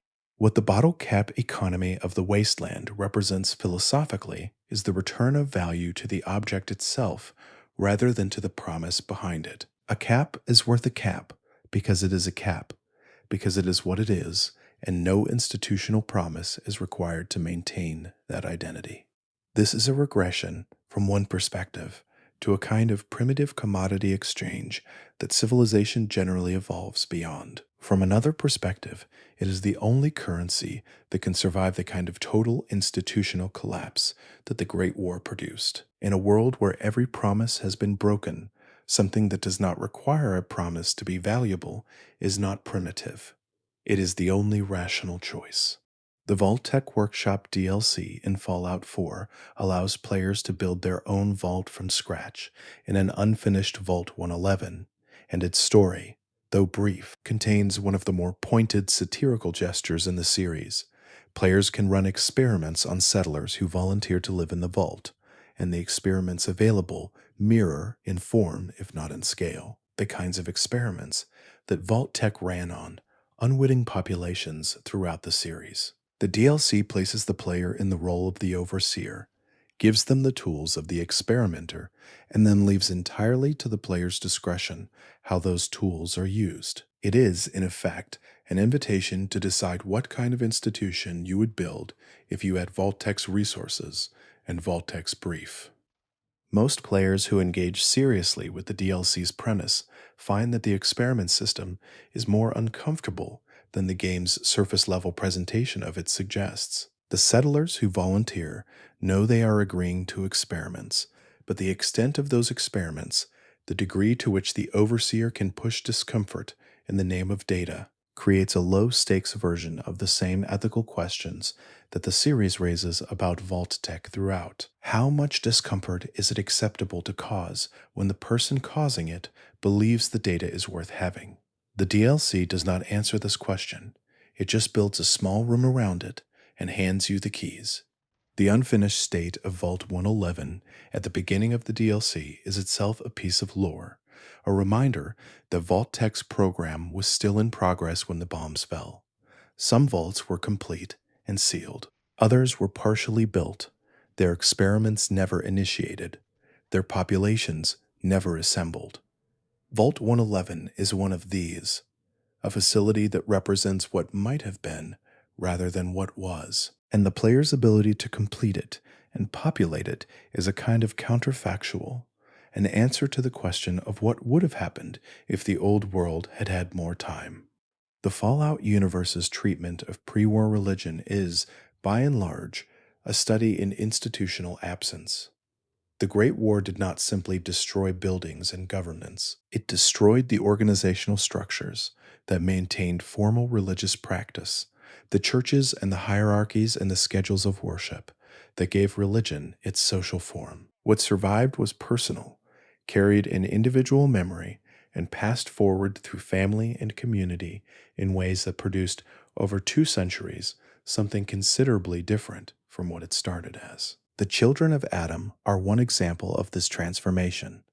The Confessor Cromwell's faith in Megaton is another. What is notably absent from the Fallout universe, at least in the mainline games, is any organized religious institution that has survived from the pre-war world in a form that would be recognizable to its pre-war practitioners. There are no functioning churches with clear lines of apostolic succession, no denominations maintaining doctrinal continuity across generations, no seminaries training clergy in the traditional forms. What exists instead are the personal convictions of individuals and the communal practices of small groups adapted to the conditions of the wasteland in ways that have made them almost entirely new. This is not necessarily a tragedy from a theological perspective, but it is a portrait of what happens to institutional religion when its institutions end.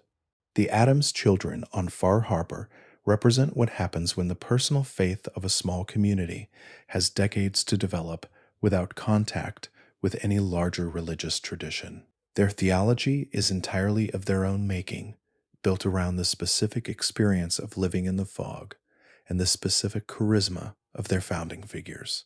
It is vivid and internally consistent and completely inaccessible to anyone who did not grow up in it. This is how religions form when there are no larger traditions to absorb them. And watching the process from the outside, through the player's necessarily external perspective, is one of the more quietly anthropological experiences the series offers.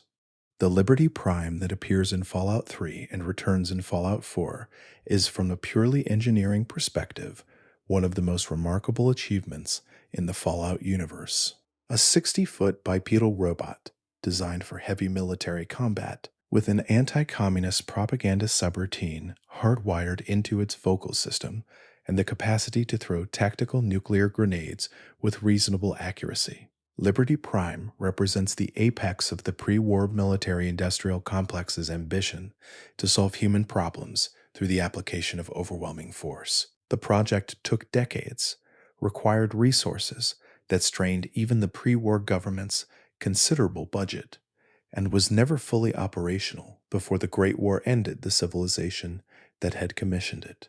When the Brotherhood of Steel finally gets Liberty Prime operational in Fallout 3, the result is one of the game's most cathartic moments, and also one of its most quietly pointed. The robot strides through the wasteland, shouting about democracy and the communist menace, unaware or indifferent to the fact that the communists it was designed to fight are long dead and the democracy it was programmed to defend no longer exists.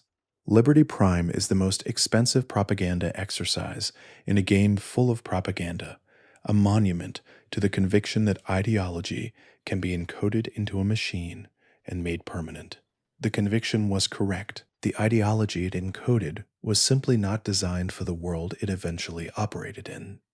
The sabotage of Liberty Prime between Fallout 3 and Fallout 4, and the Brotherhood's subsequent effort to repair and reactivate it, is a small story about institutional memory and the costs of over-reliance on a single decisive weapon. The Brotherhood in Fallout 4 is a more complex and internally conflicted organization than its earlier iterations, and its relationship with Liberty Prime reflects that complexity. Elder Maxon's Brotherhood sees the robot as a symbol of capability and will, but the engineers who actually work on it understand it as a system with failure modes. A powerful tool that requires more maintenance than its symbolic importance makes it easy to admit. The Enclave's base of operations in Fallout 2, the oil rig platform off the California coast, is one of the series' most ambitious location designs, a functioning installation that feels genuinely like a place where a shadow government could have survived for 2 centuries. The detail that grounds it most firmly in the series' political logic is the presence of President Richardson, a politician who has been leading the Enclave's civilian government for long enough that the distinction between the man and the office has become difficult to locate. He speaks about the Enclave's project with the kind of absolute conviction that only comes from having been inside an institutional worldview for so long that alternatives have become genuinely unimaginable. The oil rig's eventual destruction, and the question of whether the Chosen One has the stomach for what destroying it entails, is one of the original game's most morally complex endpoints. The rig is not populated exclusively by monsters. It contains ordinary people, administrative staff, and engineers and their families who are part of an institution that has decided something monstrous but who are not themselves the decision's architects. What do you owe to people who are complicit in an evil they did not design? The game does not resolve this question with narrative comfort. It simply presents the situation and leaves the player to make the choice.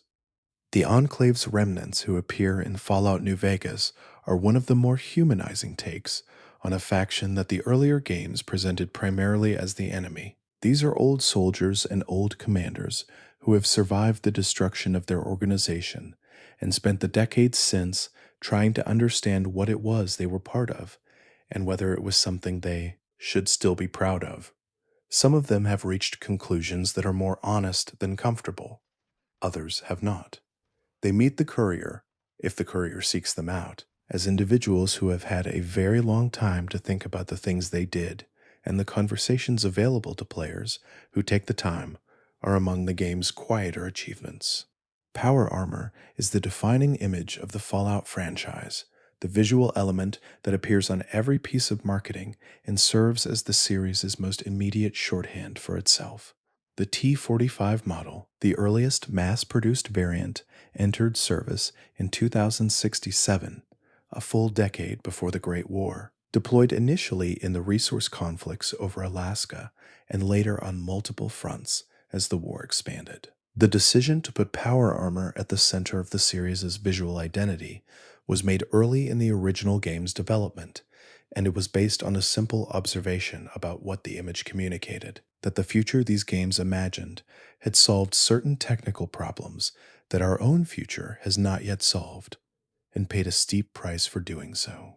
The evolution of power armor design across the series is itself a piece of lore, a visual history of the pre-war arms race compressed into the bodies of suits that players find scattered across the wasteland. The T-45 was utilitarian, designed for the specific conditions of Alaskan warfare. The T-51, which followed it, incorporated lessons from the field and represented a significant advance in protection and operator comfort.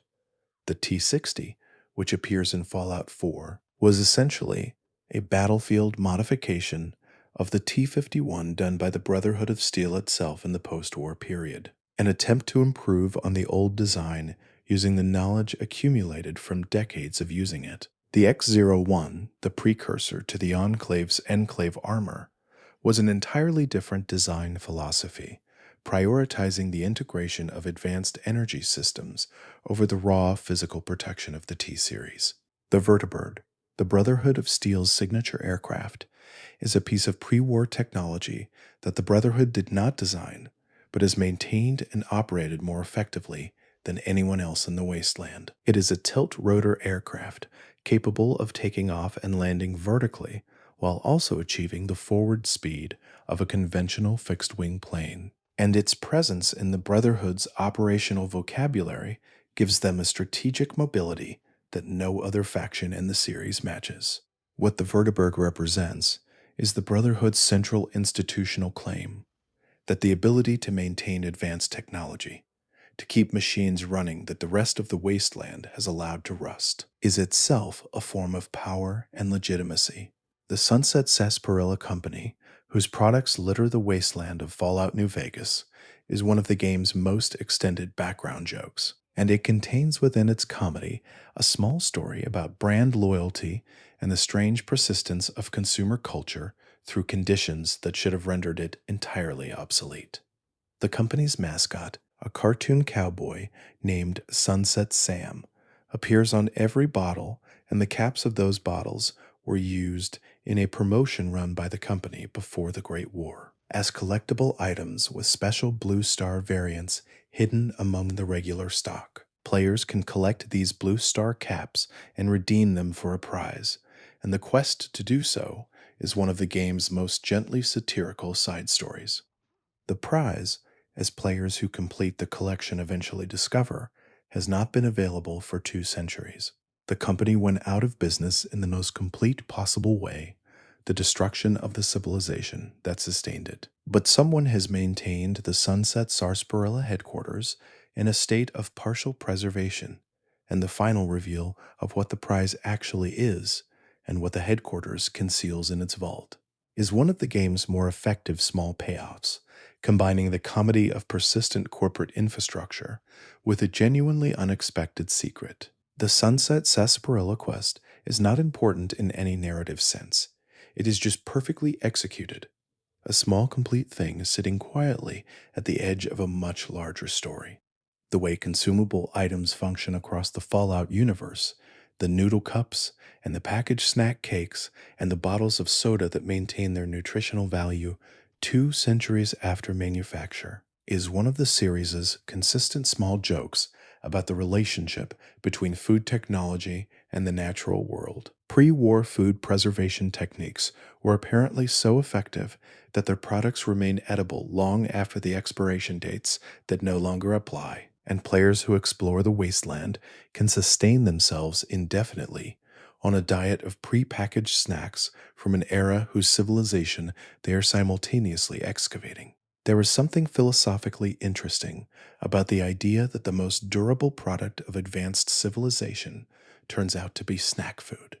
The character of Nick Valentine, the detective synth of Diamond City in Fallout 4, carries within him a story about identity and continuity that the game explores with more care than its surface presentation suggests. Nick is an older model synth, a Gen 2 whose design predates the Institute's development of fully human-appearing Gen 3 models. He looks mechanical, his face partially exposed synthetic skin over visible mechanical components, and he operates as a private detective in Diamond City because that is what he knows how to do. The problem, which the game reveals through Nick's personal quest, is that what he knows how to do was not learned by him.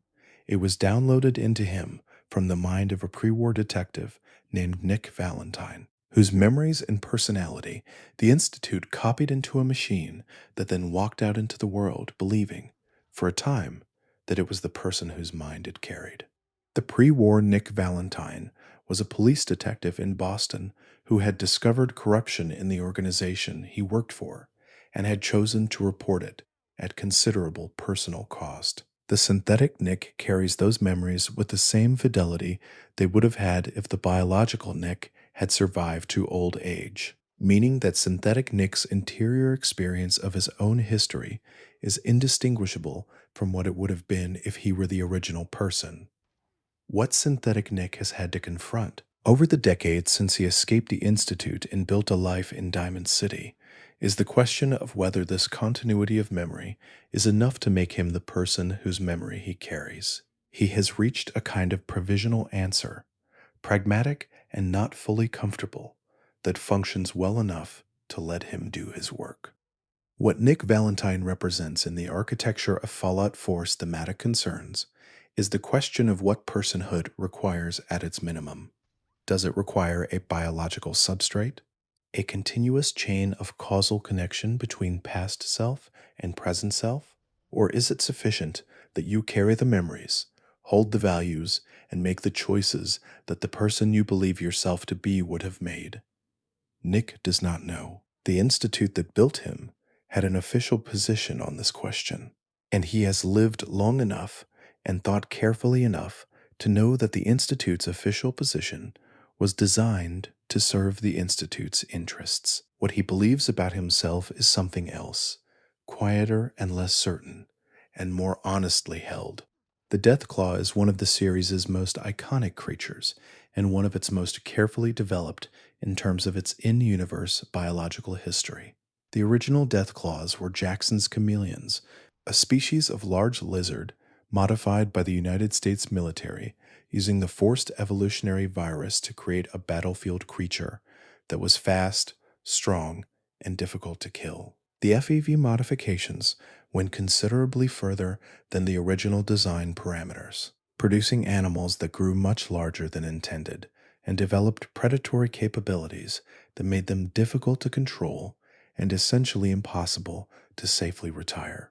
The military's attempt to create a controllable weapon produced something that was very effective at all the things it was designed to do and entirely unwilling to remain controlled. In the 2 centuries since the Great War, Deathclaws have spread across most of the continental United States, adapting to local conditions in ways that have produced regional variants with distinct characteristics. The Mojave Deathclaws favor the canyon terrain of the desert and have developed a hunting pattern built around ambush rather than open pursuit. The Commonwealth Deathclaws are adapted to the ruins of an urban environment, navigating collapsed buildings and underground spaces with an agility that their size should make impossible, but somehow does not. The Deathclaws of the Glowing Sea, as mentioned, carry the specific adaptations of 2 uninterrupted centuries in a maximally irradiated environment. The exception to the death claw's post-war status as unreachable apex predator is the story of Vault 13's small population of intelligent deathclaws encountered in Fallout 2. These deathclaws had been the subject of a separate set of FEV experiments that targeted cognitive enhancement rather than physical development, and the result was a population of individuals who could speak, reason, and form genuine social relationships. Their existence was brief. The Enclave's Frank Horrigan killed them all as part of an operation designed to prevent the spread of what the Enclave regarded as a genetic contamination. The intelligent Deathclaws were the only members of their species who might have been able to tell their own story, and they were not given the time. The ending slides of the original Fallout games are one of the series' most distinctive formal choices, a tradition carried forward from the original game through Fallout 2 and New Vegas. After the credits, the game provides a narrated account of what happened to each major location the player visited, detailing how the choices they made shaped the futures of the communities and the individuals they encountered. These slides are, in aggregate, a form of accountability, a mechanism by which the game acknowledges that the world the player moved through did not end when the main quest did, that the people in it kept living, and that the consequences of the player's presence continued to unfold.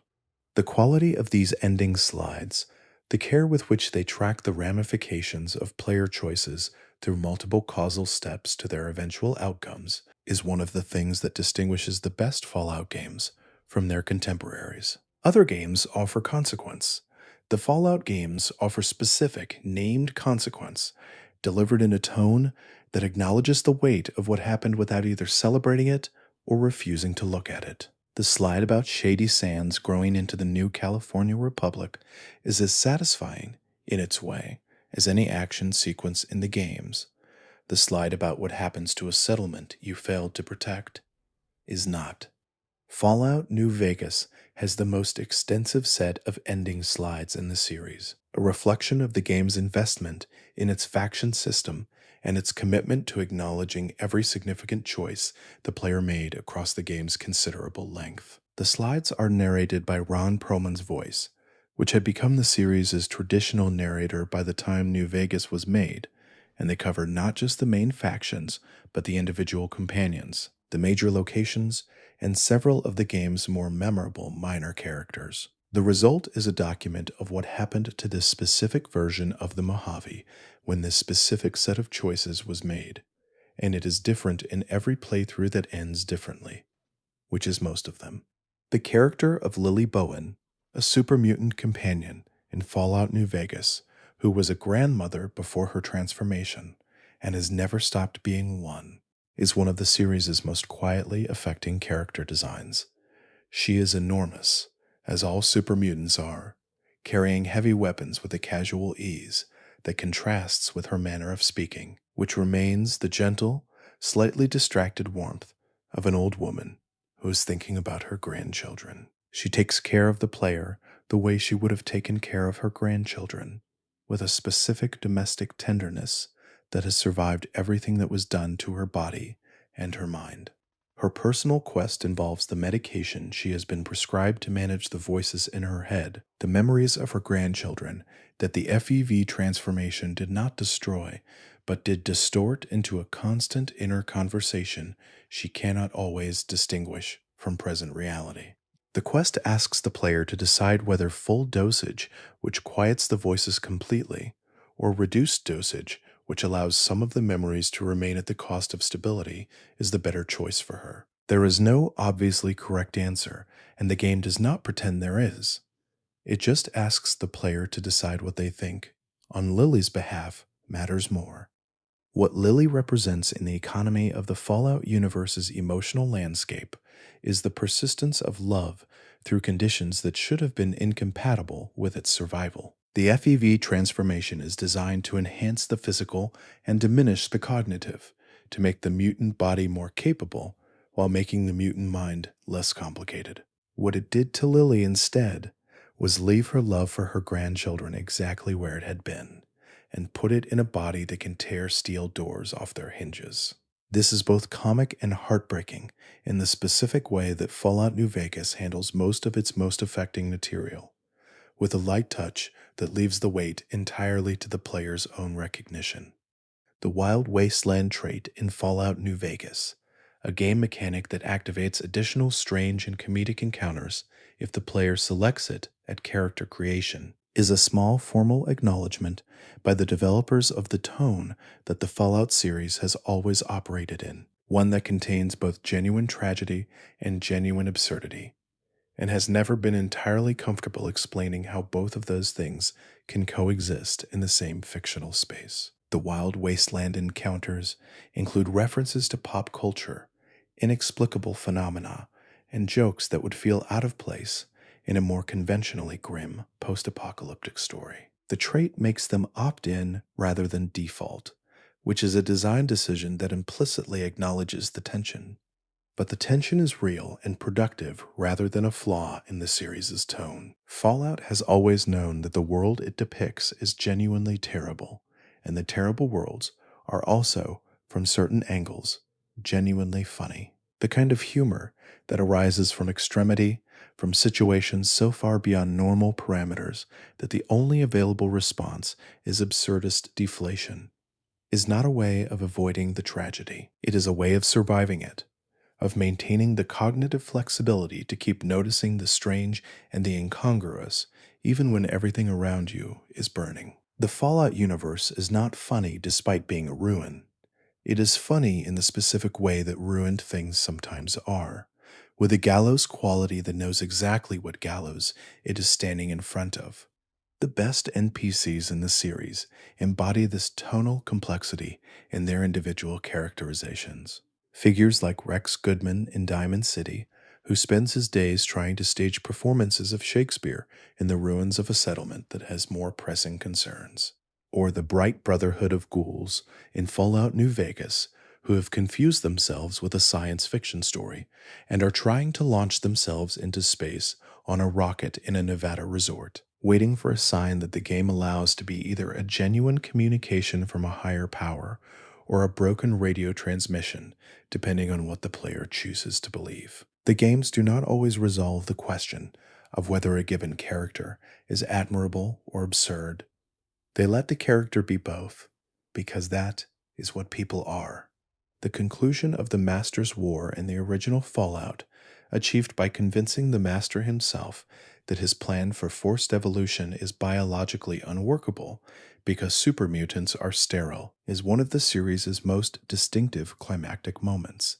You do not defeat the Master by shooting him, though you can do that. You defeat him by having a sufficiently high intelligence score and the willingness to engage with his arguments rather than simply fighting your way through them.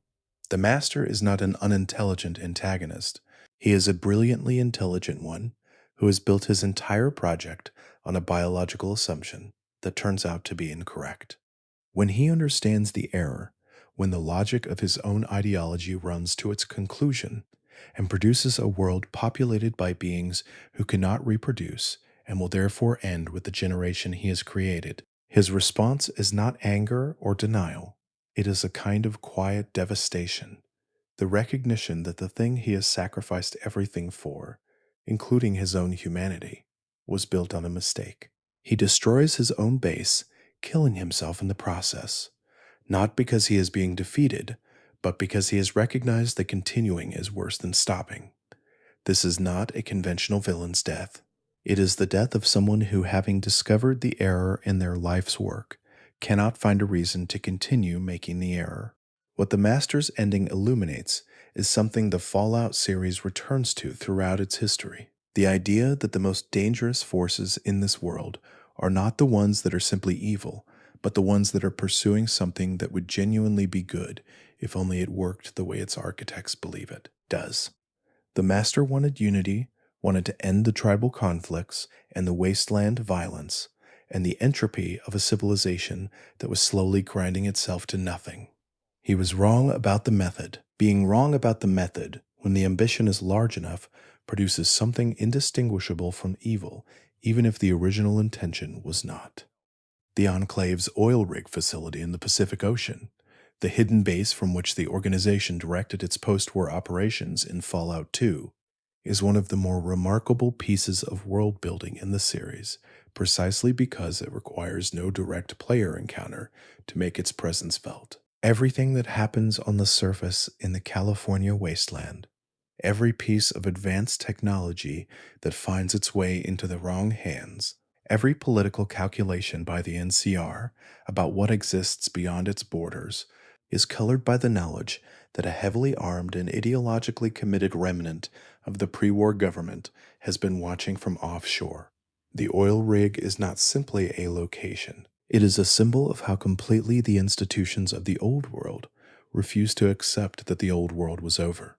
The vertibirds that serve as the Enclave's primary air transport throughout the series are, from a purely technical standpoint, one of the most impressive pieces of surviving pre-war aviation technology in the wasteland. They require sophisticated maintenance, specialized fuel processing, and the kind of manufacturing infrastructure that only a large, well-organized institution can sustain over decades. The fact that the Enclave operates them at all is evidence of the gap between their capabilities and those of any surface faction, and the shock that their appearance produces in communities that have never seen functioning aircraft is not just narrative atmosphere, but a genuine reflection of how dramatically different the Enclave's material situation is from that of the people they regard as genetic inferiors. The Enclave's rank and file soldiers, the men and women in advanced power armor who serve as the organization's field presence throughout the games, are almost never explored as individuals in any depth, which is a deliberate choice that reflects something true about how large ideological organizations work. The soldiers are products of a culture so sealed and so self-referential that the outside world has never been real to them in the way it is to the wastelanders they encounter.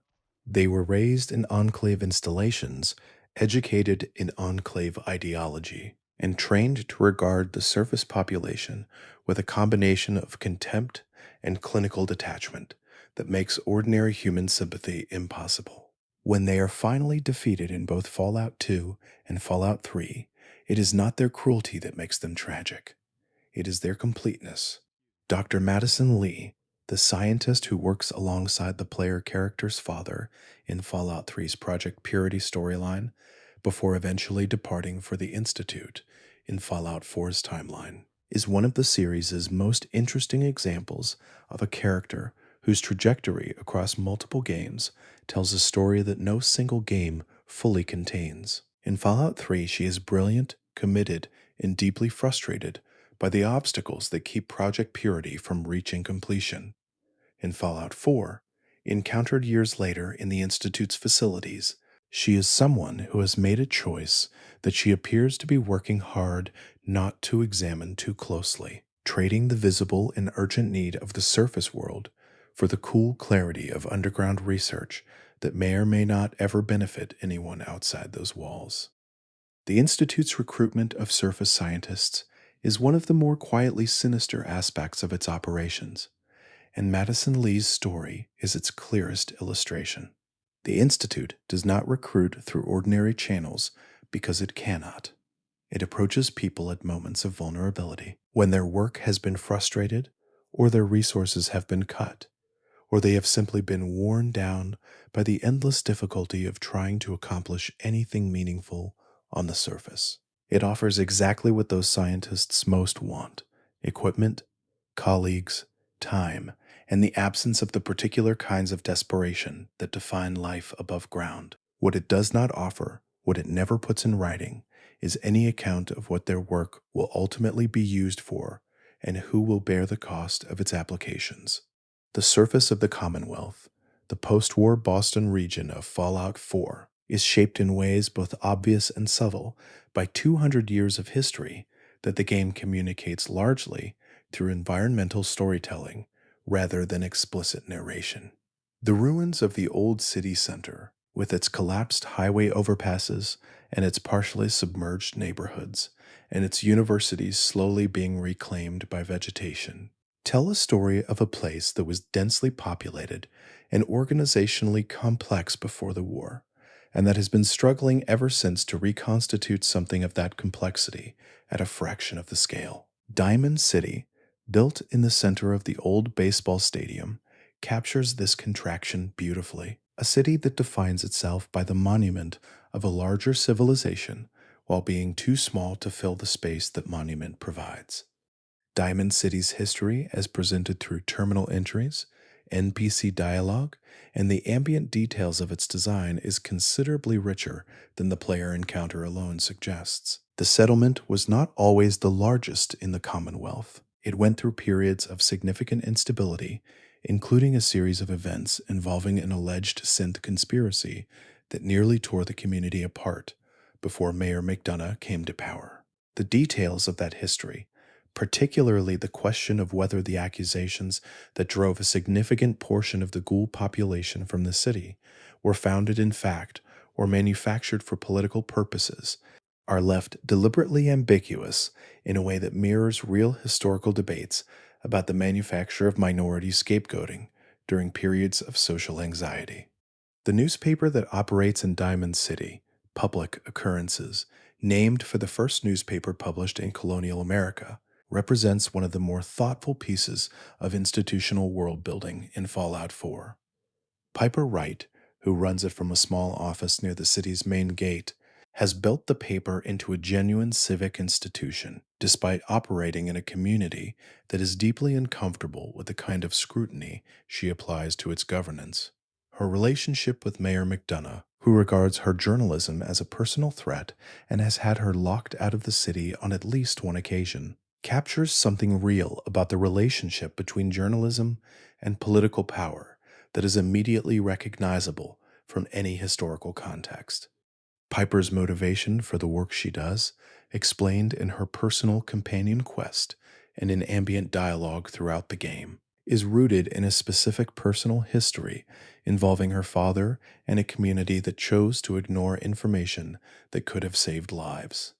Her commitment to publication, to making sure that people have access to the information they need to make decisions, is not abstract principle, but emotional necessity, and it gives her characterization a quality of genuine urgency that distinguishes her from companions whose motivations are easier to categorize.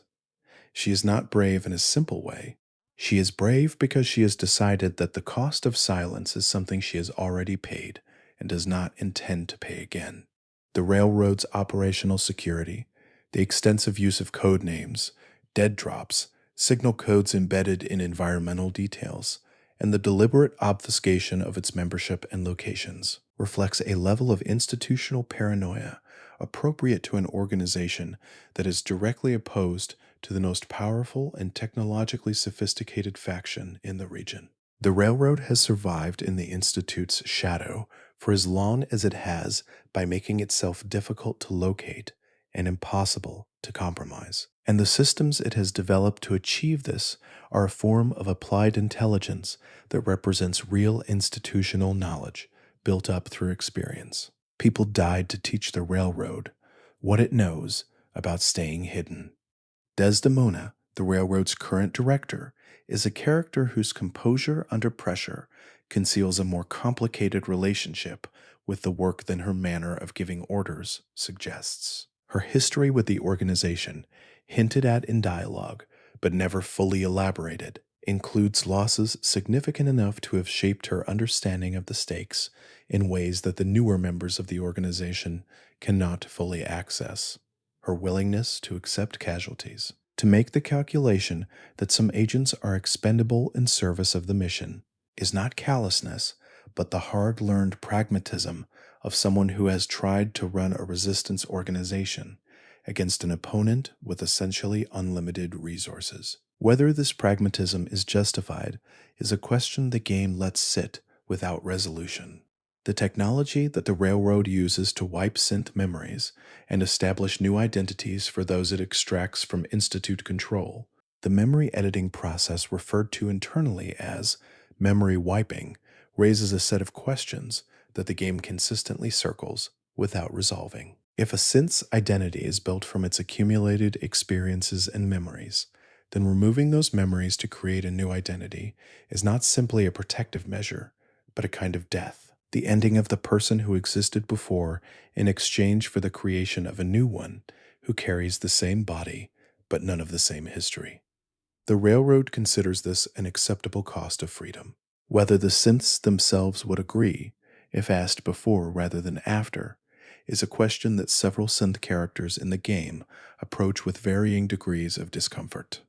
Hancock, the ghoul mayor of Goodneighbor who serves as a potential companion in Fallout 4, is one of the game's more carefully constructed portraits of how personal history shapes political conviction. His story, told through his own dialogue and the environmental history of Goodneighbor, involves a transformation from someone who was simply a person with a drug habit and a conscience too large for the world he lived in, to someone who deliberately chose to become a ghoul through an experimental substance because he saw it as the only way to become something the community of outcasts he had found could actually follow.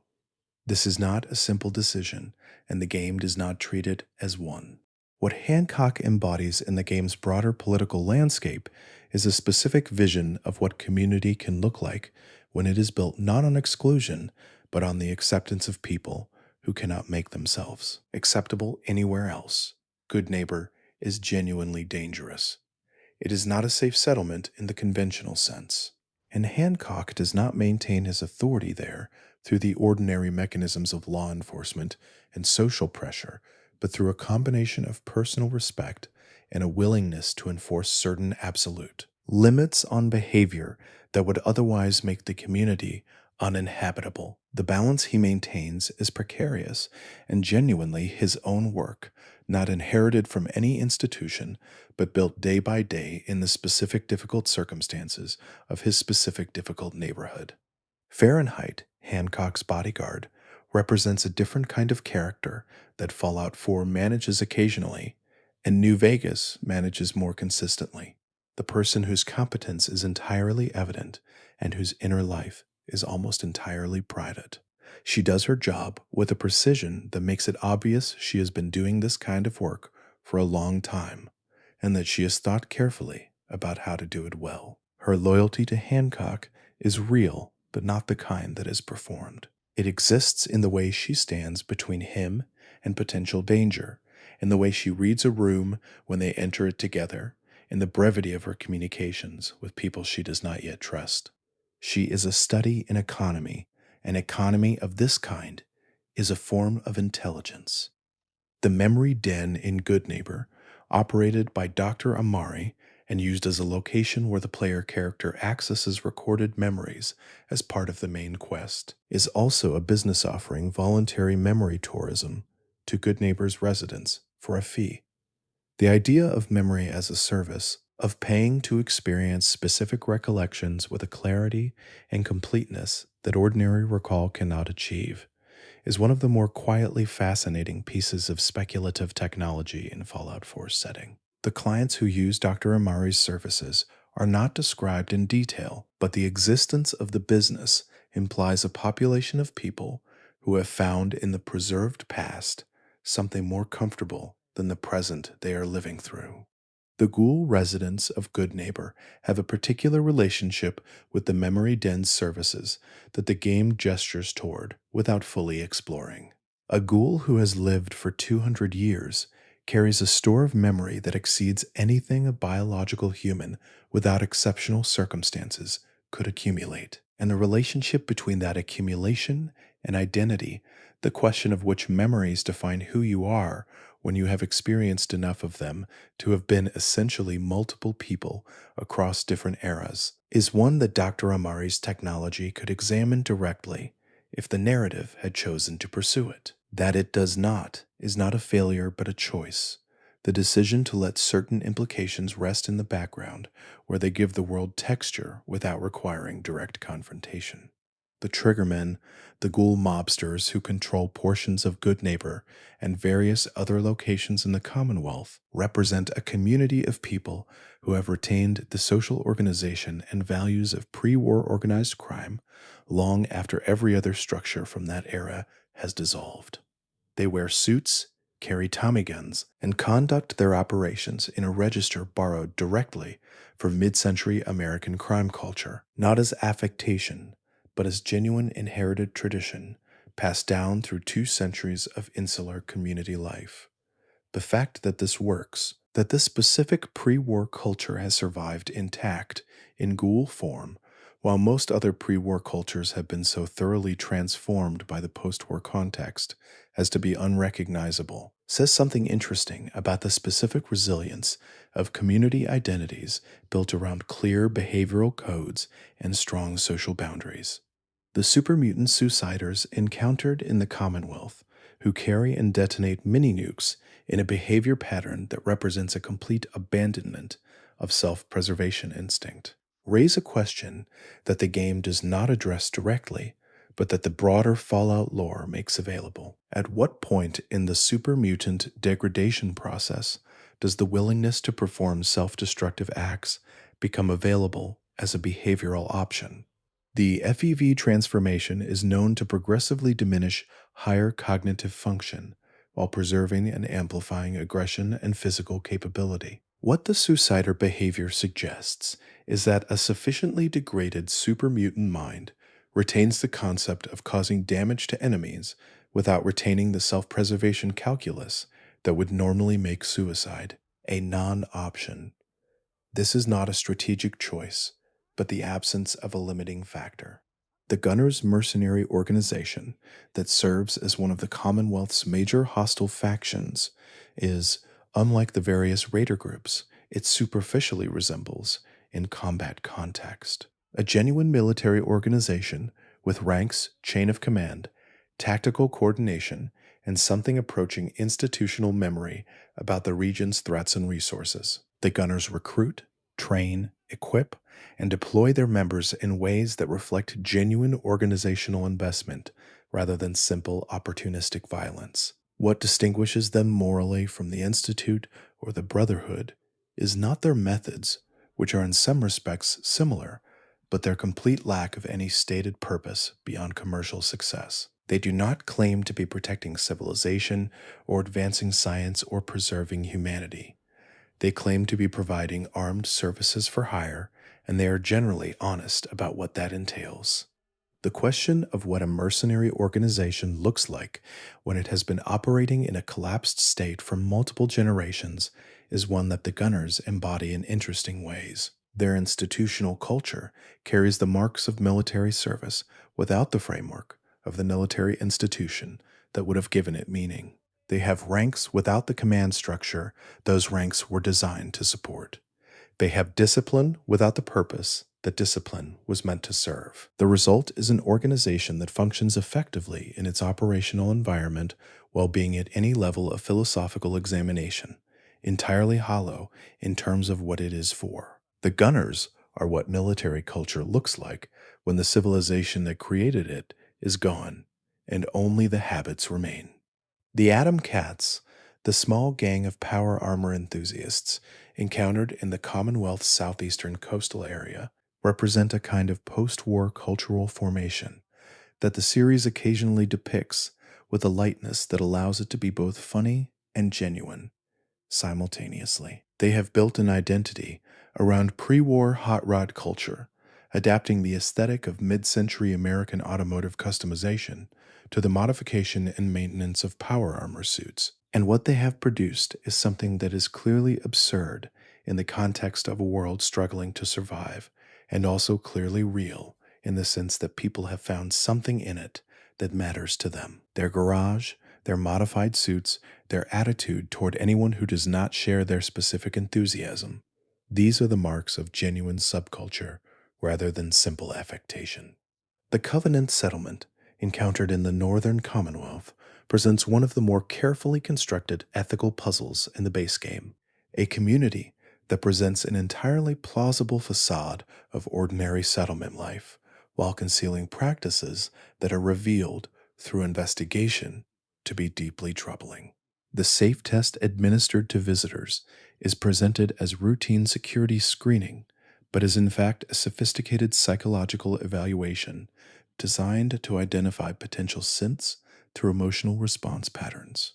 What the settlement does with people who fail that test is not immediately apparent and requires dedicated investigation to uncover. The gap between Covenant's surface presentation and its actual practices is a small model of the general gap between institutional self presentation and institutional reality that the Fallout series examines. Throughout its history, Old Longfellow, the hunter companion encountered in the Far Harbor expansion, is a character whose defining quality is a precise knowledge of the environment he has spent his life navigating, combined with a complete unwillingness to extend that knowledge into the kind of philosophical framework that would require him to draw uncomfortable conclusions. He knows the fog, knows the death claws, knows the children of Adam, and the harbormen and the history of the island's various conflicts with the kind of practical specificity that only decades of direct experience produces. He does not know what to do with the fact that all of this knowledge has produced nothing beyond his continued survival. And the conversation options that explore this limitation are some of the expansion's quieter achievements. The survival economy of Far Harbor's fishing community, dependent on the fog condensers and the catch brought in from irradiated waters and the careful management of the few crops that will grow in the island's specific soil conditions, is one of the more convincingly rendered subsistence economies in the series. The details are specific enough to feel researched rather than invented. The particular problems of fishing in waters with elevated radiation levels, the adaptations that allow certain crops to grow in post-war conditions while others cannot, the social organization that a community dependent on collective infrastructure maintenance naturally develops. These details are not foregrounded as lore to be consumed, but woven into the texture of interactions with characters who simply live this way and have never known any other. The synths who have made their way to Acadia represent a population with extraordinarily varied histories, since each of them was extracted from the Institute at a different time and through different circumstances, and has been living on the island for a different period.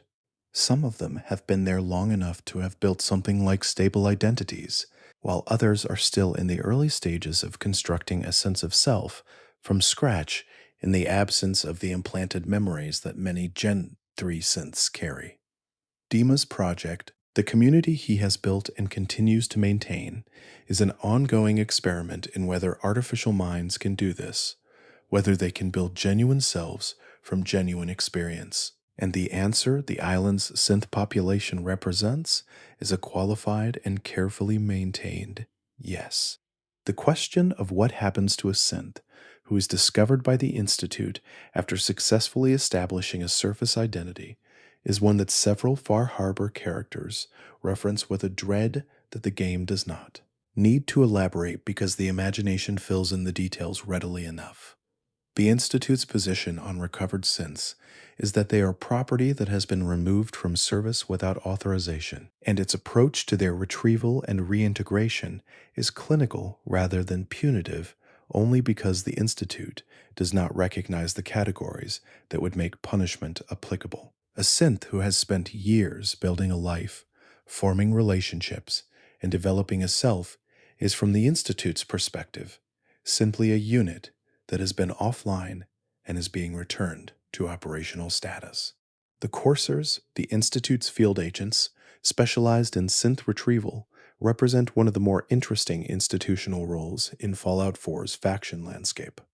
They are Gen 3 synths themselves, which means they are, in terms of the questions the game raises about synthetic consciousness, presumably as capable of experience and self-determination as the synths they pursue. Their dedication to the Institute's mission is either genuine conviction or the product of conditioning so deep it is functionally indistinguishable from conviction. And the game does not provide enough access to coarser interiority to resolve this question cleanly. The most accessible of them, Z2 47, has enough dialogue to suggest someone who has thought about their role and arrived at a position, but not enough to be certain whether that position was arrived at freely. The Mechanist's Lair, encountered in the Automatron downloadable content, is built in the ruins of a pre-war factory that once manufactured the specific models of robots that the mechanist has been deploying across the Commonwealth, under the mistaken belief that they are protecting people rather than threatening them.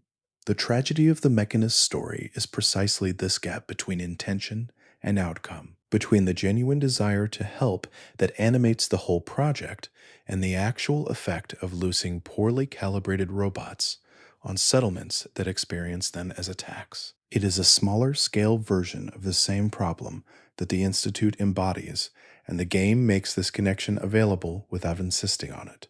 Isabel Cruz, the person behind the mechanist persona, is someone who has responded to genuine grief and genuine helplessness by constructing an elaborate fiction in which she has the power to do good in a world that has already taken everything from her. The mechanist costume, the robots, the lair, the whole theatrical apparatus of the project is a grief response operating at significant scale, and the revelation of the person beneath it does not diminish the harm the robots have caused, but does change the register in which that harm needs to be understood. The conversation that the player can have with her, once the fiction has been dismantled, is one of Automatron's most quietly affecting moments. The robots of the Fallout universe span an enormous range of complexity, from the essentially autonomous Mr. Handy units that can sustain extended independent operation and genuine conversational relationships, to the purely mechanical protectrons that follow pre-programmed routines with no apparent capacity for deviation or adaptation. What all of them share is a relationship to the pre-war world that is different from any biological survivor's relationship to it, because the robots are not survivors in the sense of having experienced loss. They simply continued, maintaining their operational parameters after their context ceased to exist, and the poignancy of this continuation is one of the series' recurring quiet themes. Codsworth's 210 years alone in the ruins of the Sanctuary Hills neighborhood he was assigned to tend represents an extreme version of this continuation, and the game treats it with appropriate weight. He has maintained the house, tended the garden where nothing will grow, attempted to keep the street clean in the face of 2 centuries of decay and neglect, and done all of this without anyone to report to or receive acknowledgement from.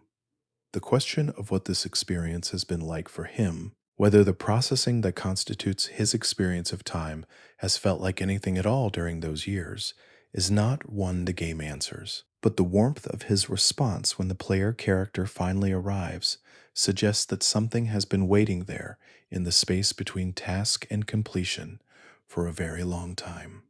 The Mr. Handy platform that Codsworth represents was produced by General Atomics International, one of the pre-war world's major manufacturers of consumer and commercial robotics. General Atomics maintained a presence in the Commonwealth in the form of a quality assurance facility, the General Atomics Galleria, which continued automated operations for 200 years without any human supervision, producing and testing consumer goods for a market that no longer existed. The facility's continued operation, with its automated staff insisting on proper customer behavior from the occasional wastelander who wanders in, is one of the Commonwealth's more melancholy attractions.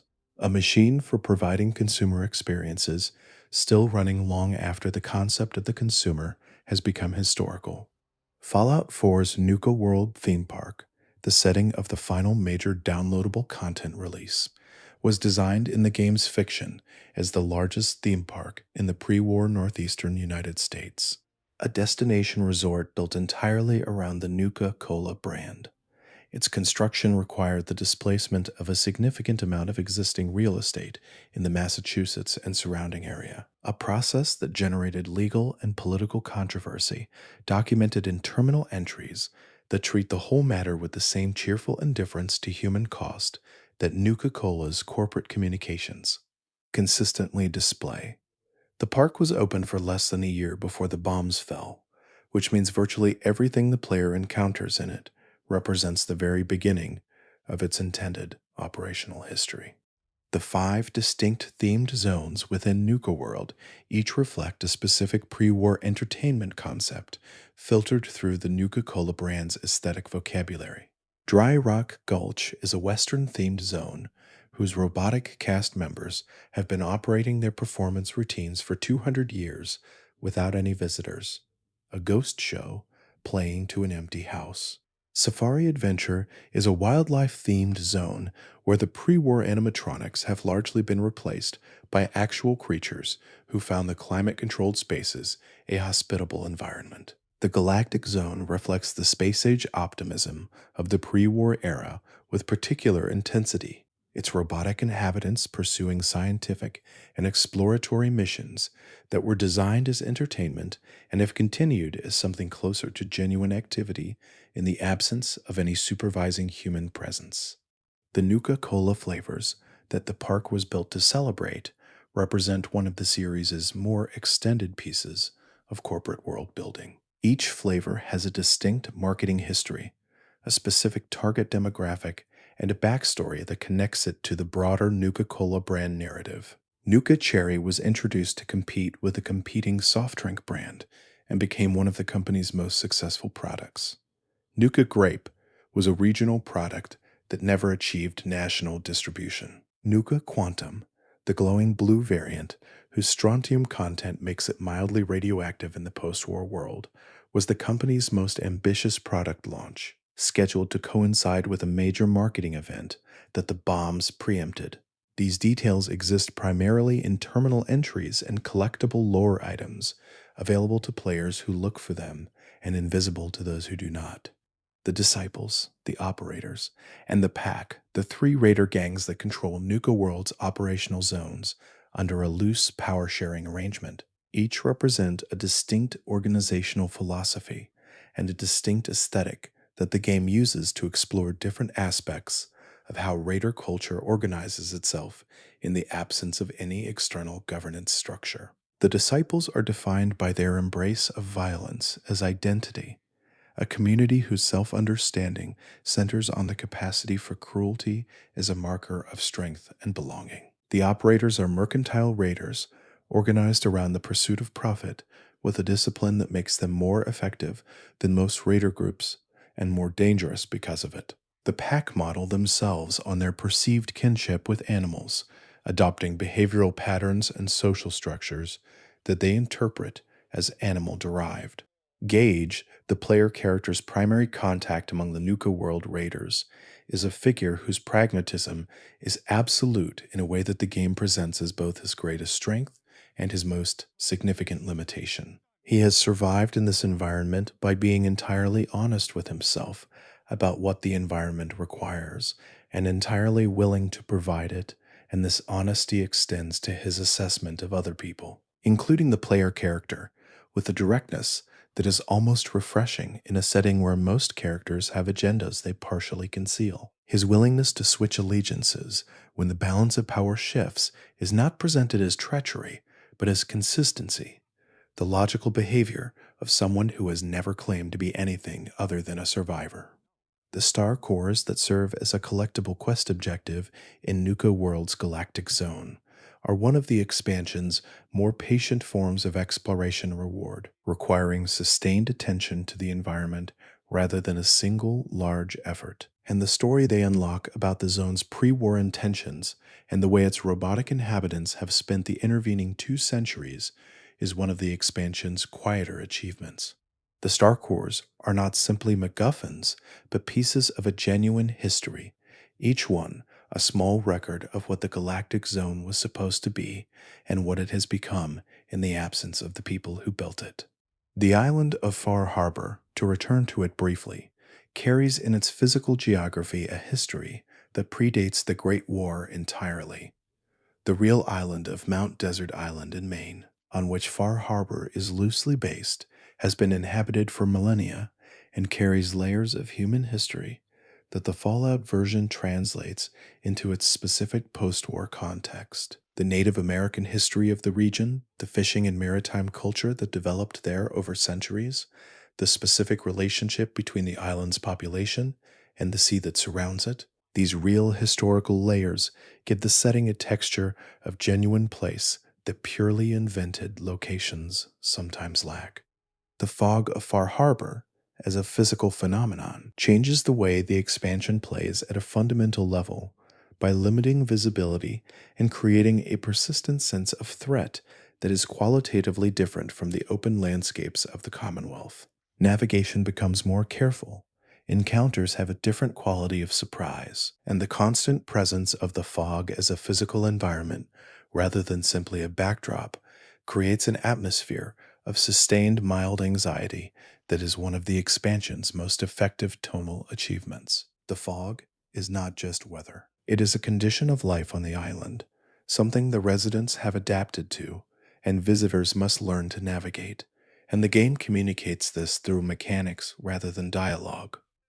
The settlement of Far Harbor itself, the fishing community built in and around a pre-war harbor facility, has a social texture that is denser than many comparable settlements in the base game. The relationships between characters, the history of the harborman's encounters with the children of Adam and with Acadia, the specific tensions around the fog condensers, and the fishing quotas and the various old grievances that shape present interactions. These are legible in the ambient dialogue and the environmental details if the player is paying attention.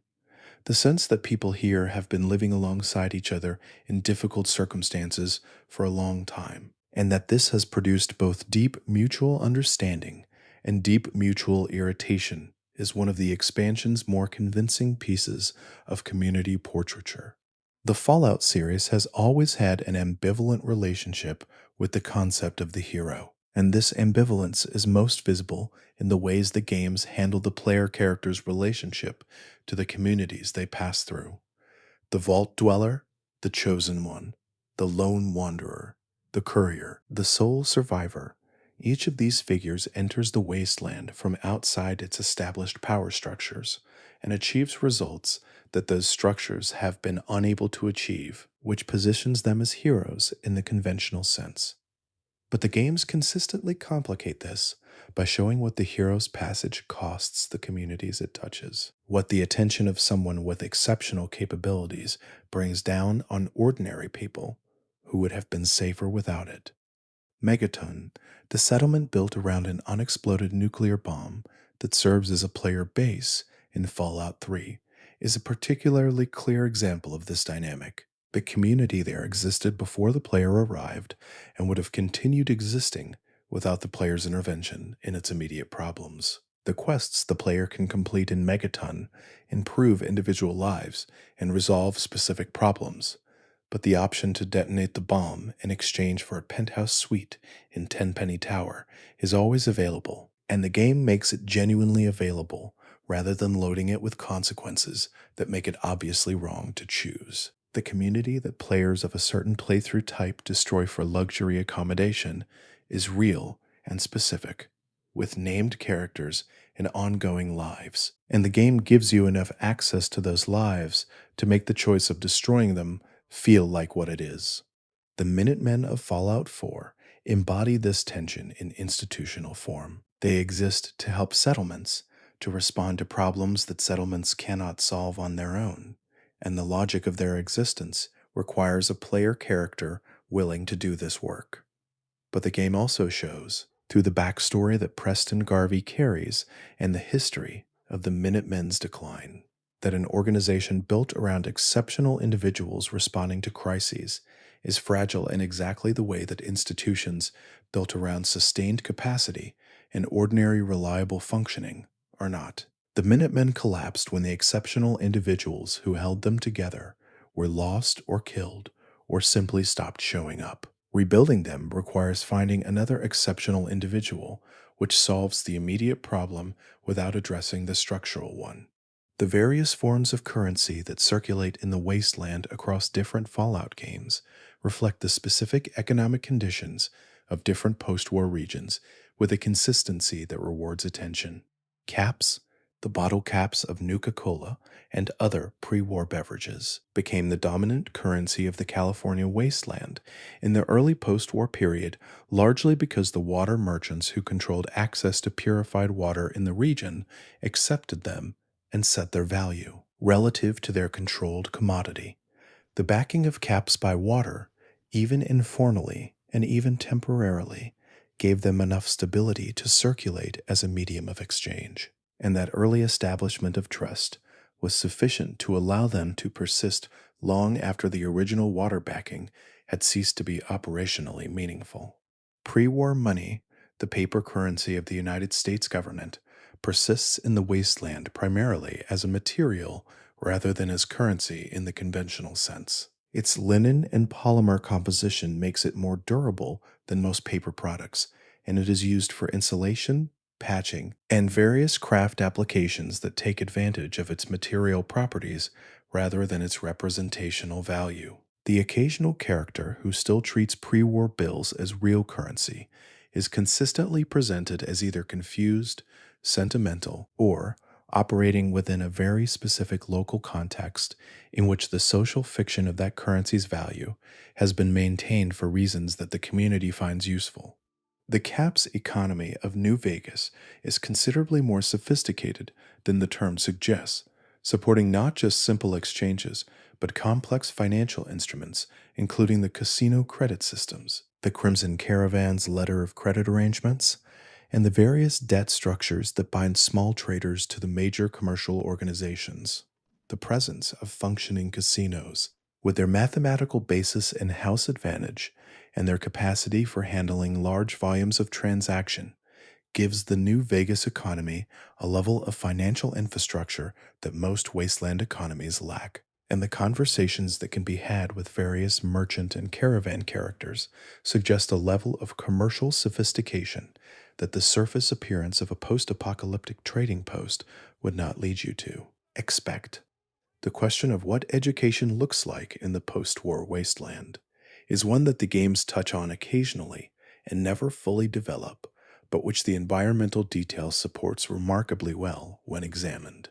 Most communities in the wasteland have some form of literacy instruction, since the terminal entries and written records that are the primary source of historical and technical information require it, and communities that maintain literacy have a meaningful advantage over those that do not, in terms of their access to pre-war knowledge. But the transmission of more complex knowledge, the scientific, medical, and engineering understanding that would allow communities to eventually develop their own technological capacity, rather than simply recovering and maintaining pre-war artifacts, is much more limited and much more dependent on the presence of specific individuals with specific training, the followers of the apocalypse's commitment to education as a component of their mission, their belief that the most lasting form of aid they can provide is not food or medicine, but the knowledge that allows communities to produce their own food and medicine, is one of their most distinctive institutional characteristics, and one of the clearest expressions of what distinguishes them from purely charitable organizations.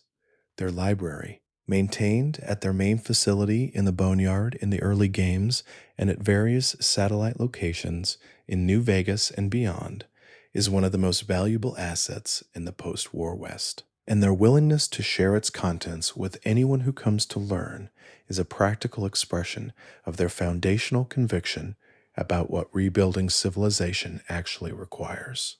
The boomers' approach to education is instructive by contrast. They have maintained an extremely high level of technical knowledge within their community, specifically the knowledge required to maintain, operate, and eventually fly the pre-war military aircraft in their possession.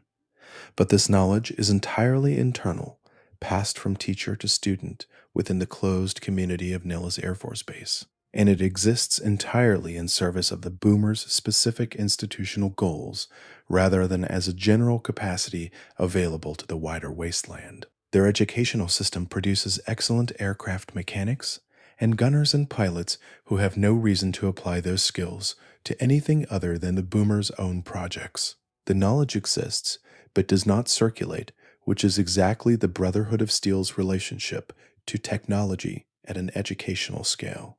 The Sorrows tribe encountered in the Honest Hearts downloadable content for New Vegas presence, one of the more affecting portraits in the series of a community that has found a way to live in the post-war world without the benefit of either pre-war knowledge or the accumulated experience of fighting for survival across multiple generations.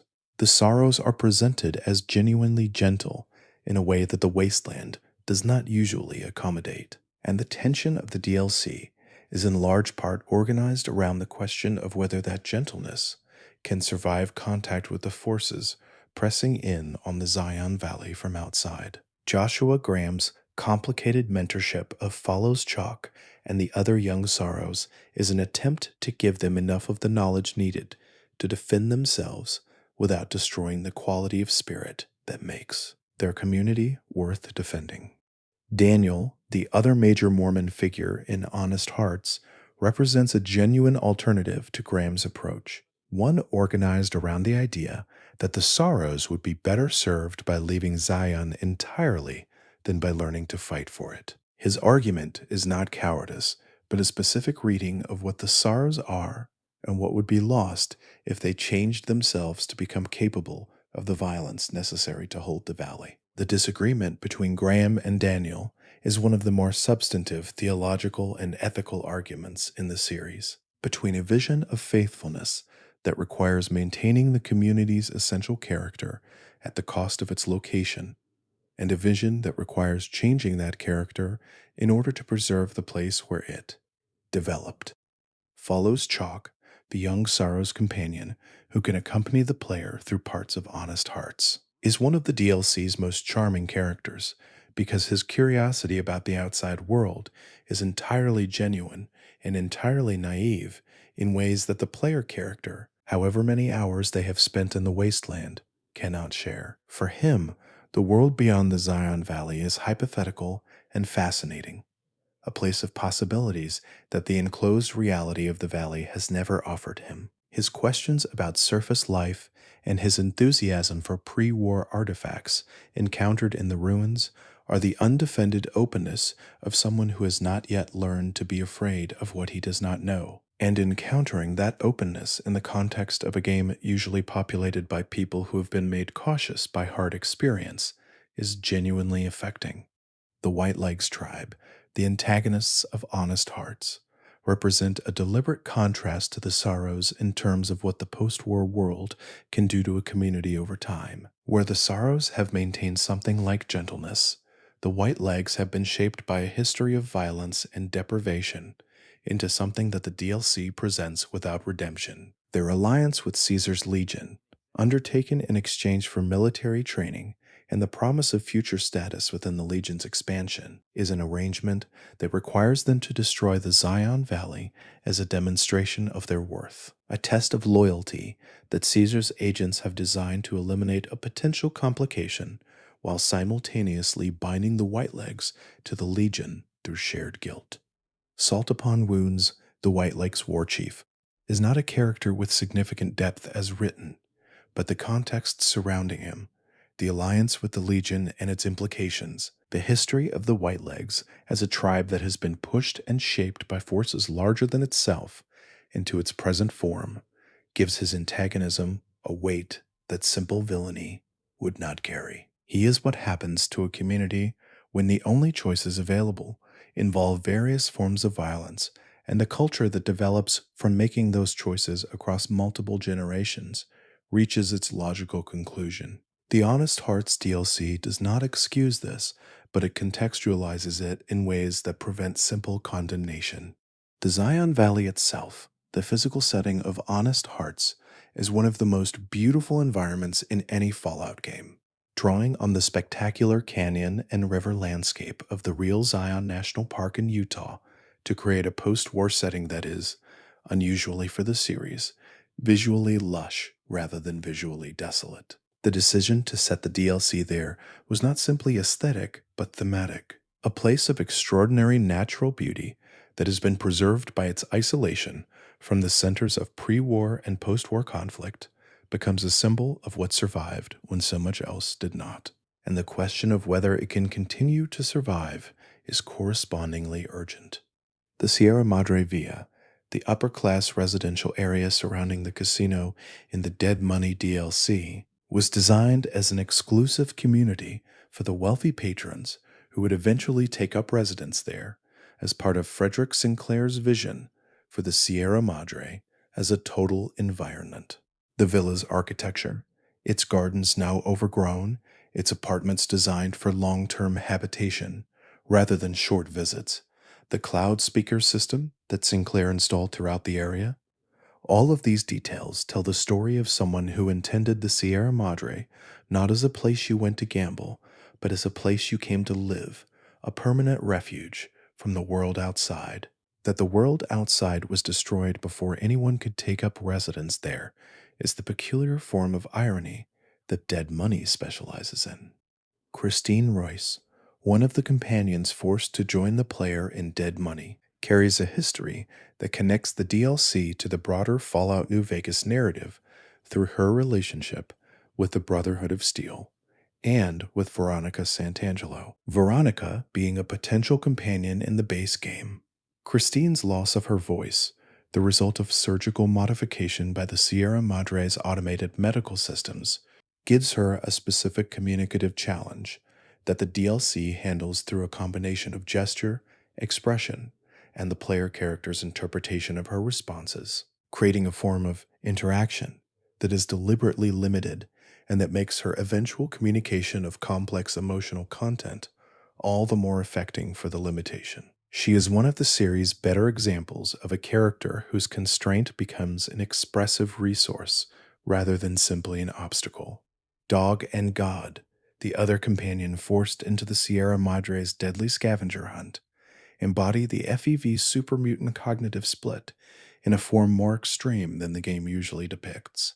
Two personalities sharing one body. One, an essentially instinct-driven creature of appetite, and the other a more reflective self that emerged from exposure to pre-war recording technology and the gradual accumulation of something like education. The tension between them and the player's ability to interact with each is one of Dead Money's more inventive character designs, and the question of which personality deserves to survive, or whether survival requires integration rather than elimination, is the moral puzzle at the center of their companion arc. The holotape technology that serves as the primary personal recording medium in the Fallout universe has, by the time of the later games, become the de facto archive format for personal history in the wasteland.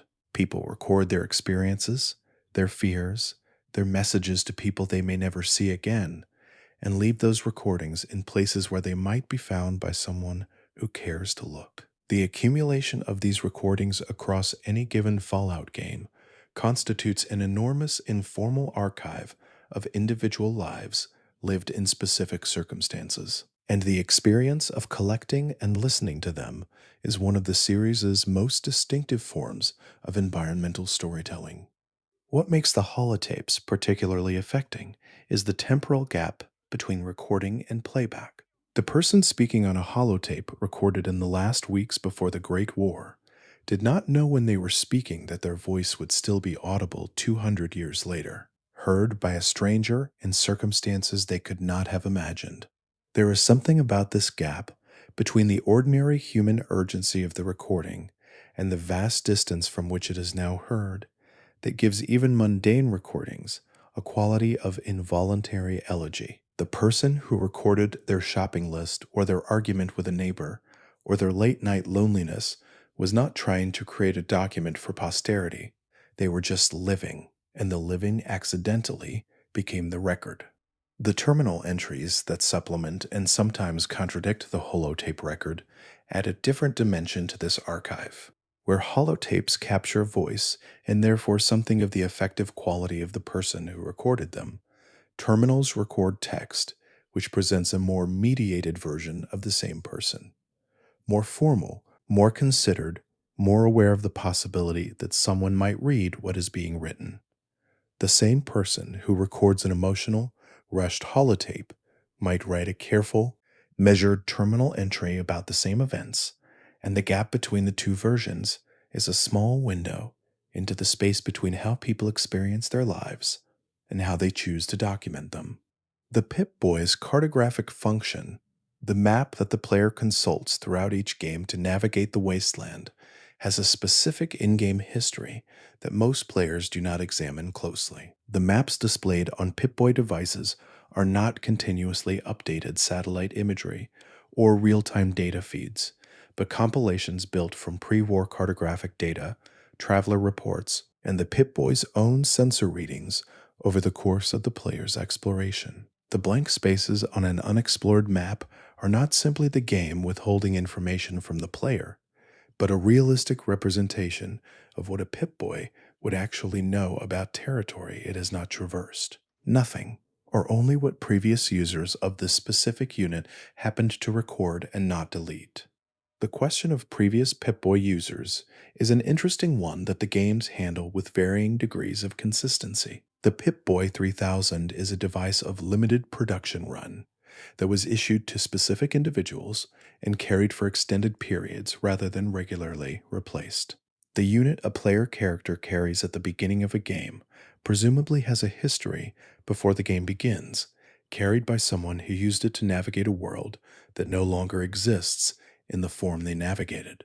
What remains of that previous use, whether in cached map data or old recordings or simply in the wear patterns on the hardware, is a form of inheritance that the games gesture toward without fully exploring. The HUD elements that the Pip-Boy projects into the player's field of view, the compass, the status indicators, the item management overlays, represent a form of augmented reality that is simultaneously more primitive and more ambitious than what the term usually describes. The Pip-Boy is not a transparent overlay on reality, but a wrist-mounted device whose interface the user is actively consulting rather than passively receiving. The distinction matters because it means that every time the player checks the map or inventory or status, they are, within the fiction, making a deliberate choice to direct their attention to the device rather than to their immediate environment, which is a choice with consequences in a world where your immediate environment is often trying to kill you.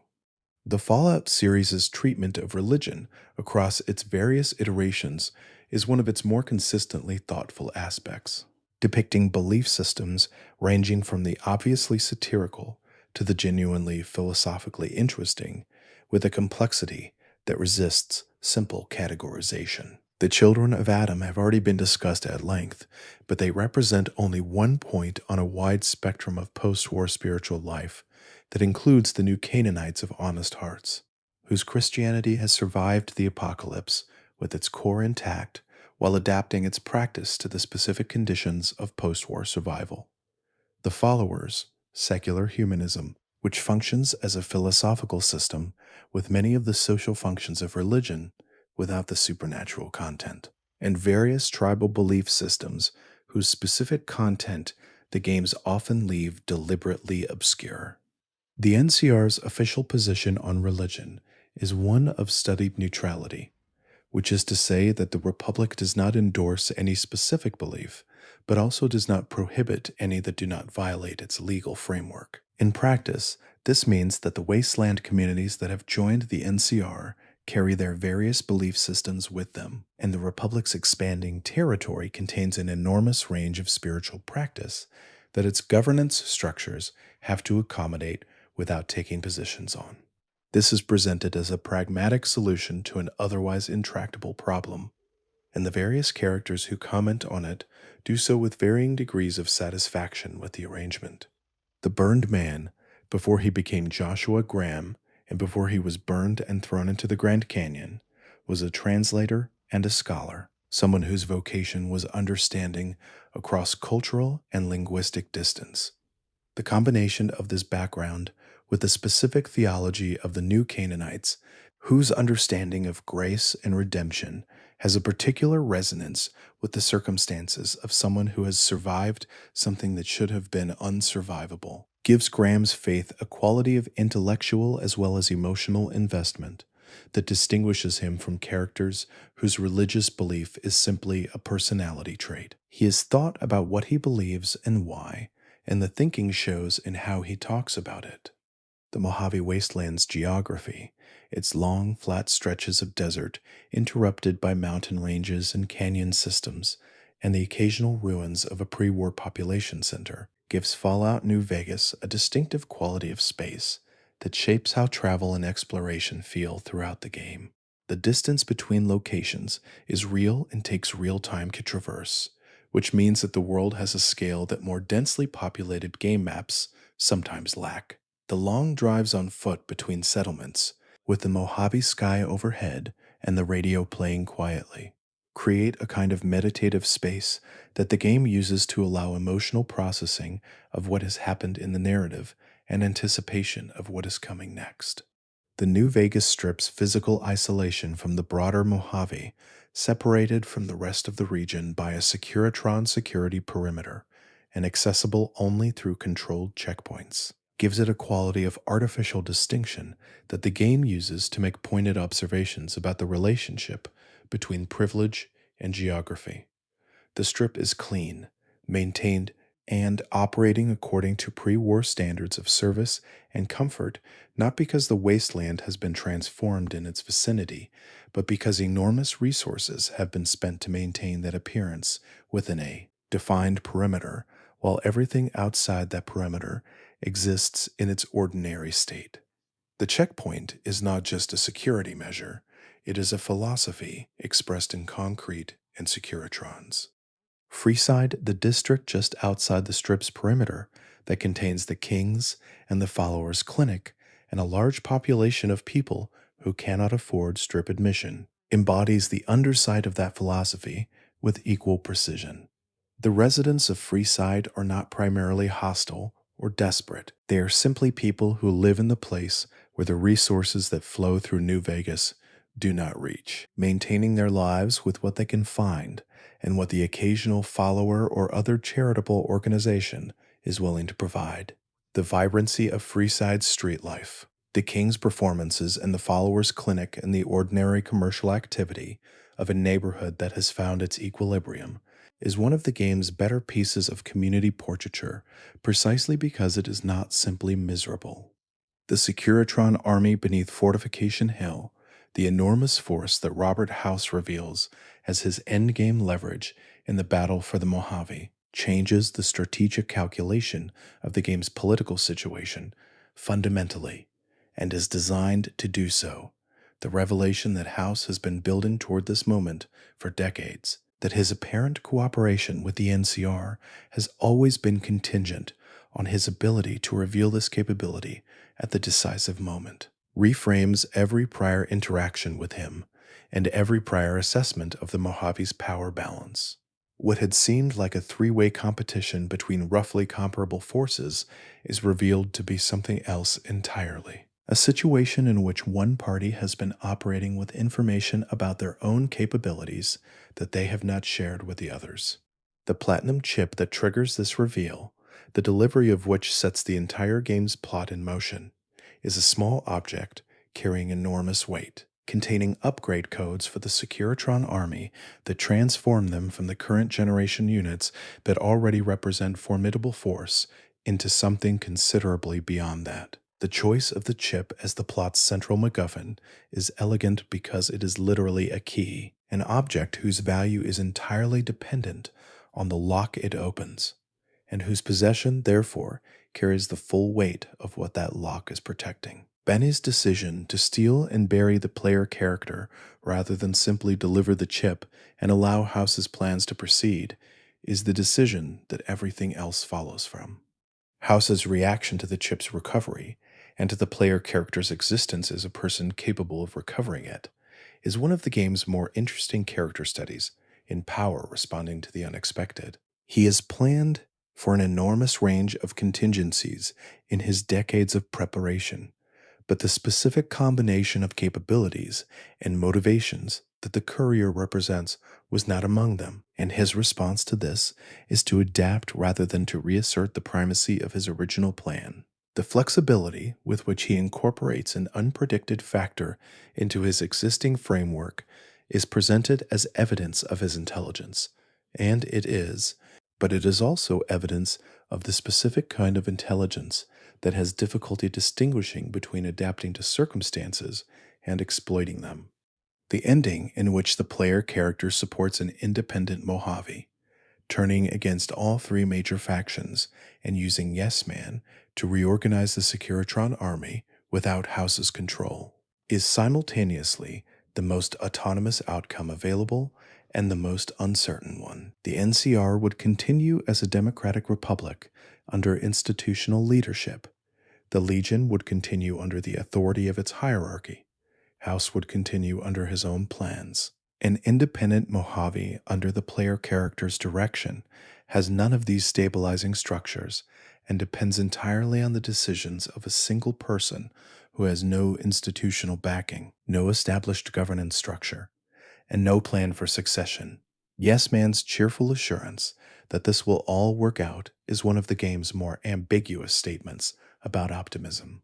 The question that the independent ending raises about the relationship between exceptional individual capacity and lasting institutional change is one that the Fallout series keeps returning to across its history. The pattern in which a single remarkable person changes a situation that institutions have failed to change is the basic narrative of every main Fallout game.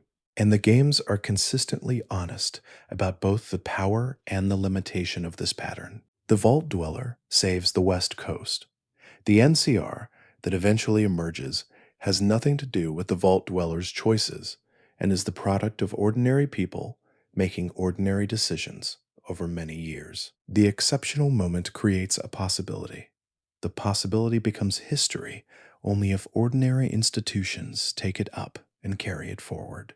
The vast stretch of American geography that the Fallout series has explored across its various games, from the California coast to the Mojave Desert, to the Gulf Coast, to the Capital Wasteland, to the Commonwealth, to the Appalachian Highlands, represents a genuinely enormous fictional territory populated with consistent enough detail that it is possible to think about the overall shape of post-war American civilization in ways that no single game makes. Explicit, but the combined picture makes available the NCR's West Coast democracy, the Legion's desert empire, the Brotherhood's technology-hoarding military orders, the various regional governments and trading organizations that have developed without major game attention.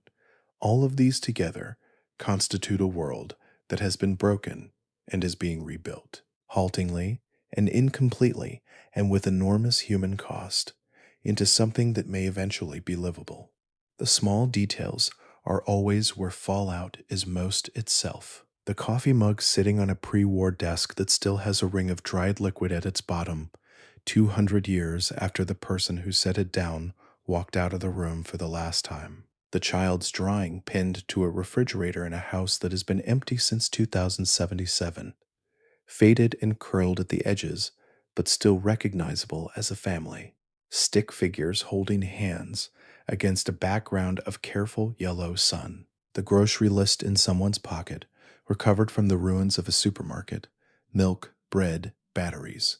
The mundane persistence of ordinary human concerns right up to the edge of extraordinary human catastrophe. These details are not decoration. They are the argument the games are making about the value of the lives that were lost, and about what it means to walk through the ruins of those lives 2 centuries later. Each small preserved object is a record of someone who lived here, who needed things and loved people and had intentions for tomorrow that did not become tomorrow. The games do not require the player to notice these things. They require the player to be the kind of person who might notice them, and they trust that some will. The wasteland has been populated by the people who made these games, with the specific kind of attention that believes each of those ordinary lives mattered, even the ones that left nothing behind but a coffee ring and a grocery list and the echo of a sun drawn in a child's careful hand. What we carry through the wasteland in every Fallout game is not just survival capability or faction allegiance or the weight of choices made, we carry attention, the capacity to notice what is here, to stop in the middle of something urgent and read a terminal entry from someone who has been dead for 200 years, to take seriously the life that entry represents and the death that ended it. This is what the games ask of us, quietly and without insisting, to move through a ruined world and refuse to treat the ruin as simply scenery, to remember in the middle of everything that is urgent that it was once ordinary and that ordinary is worth mourning.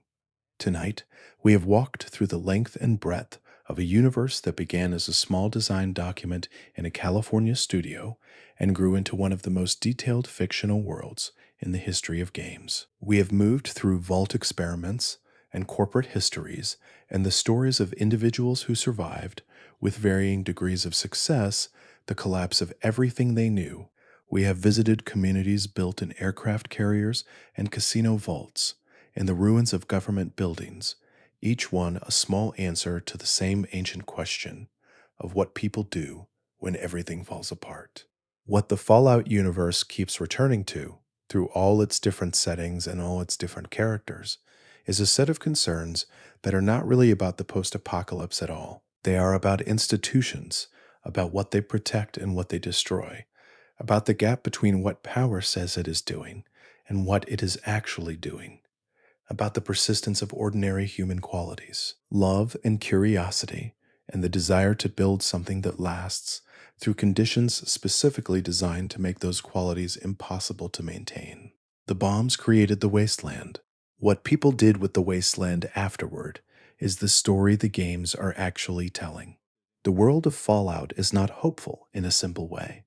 It acknowledges the weight of what was lost too clearly for simple hope to be adequate to it. But it is not hopeless either, because in every game there are people who chose, in circumstances where no one would have blamed them for choosing otherwise, to do something good. The followers who heal without asking who is asking. The small settlements that trade fairly. The companions who stay when they could leave. The vault dwellers who walk out into a world that has no interest in their survival and who survive it anyway. These are not grand gestures. They are the ordinary scale at which humanity does its best work, quiet and persistent, and easy to miss if you are not looking carefully. Rest now. The wasteland will be here when you wake, as vast and strange and full of quietly waiting stories as it always was. Everything we found tonight was always there, in the terminals, and the holotapes, and the corners of rooms that most travelers walk past without stopping. We stopped. We looked. We found something worth knowing, buried gently in the long history of a world that ended, and then, in spite of everything, kept going. Thanks for watching. If these quiet details helped you relax, there's another video waiting on the left of your screen. You can let it play as you close your eyes. You might hear something soothing before you fall asleep again.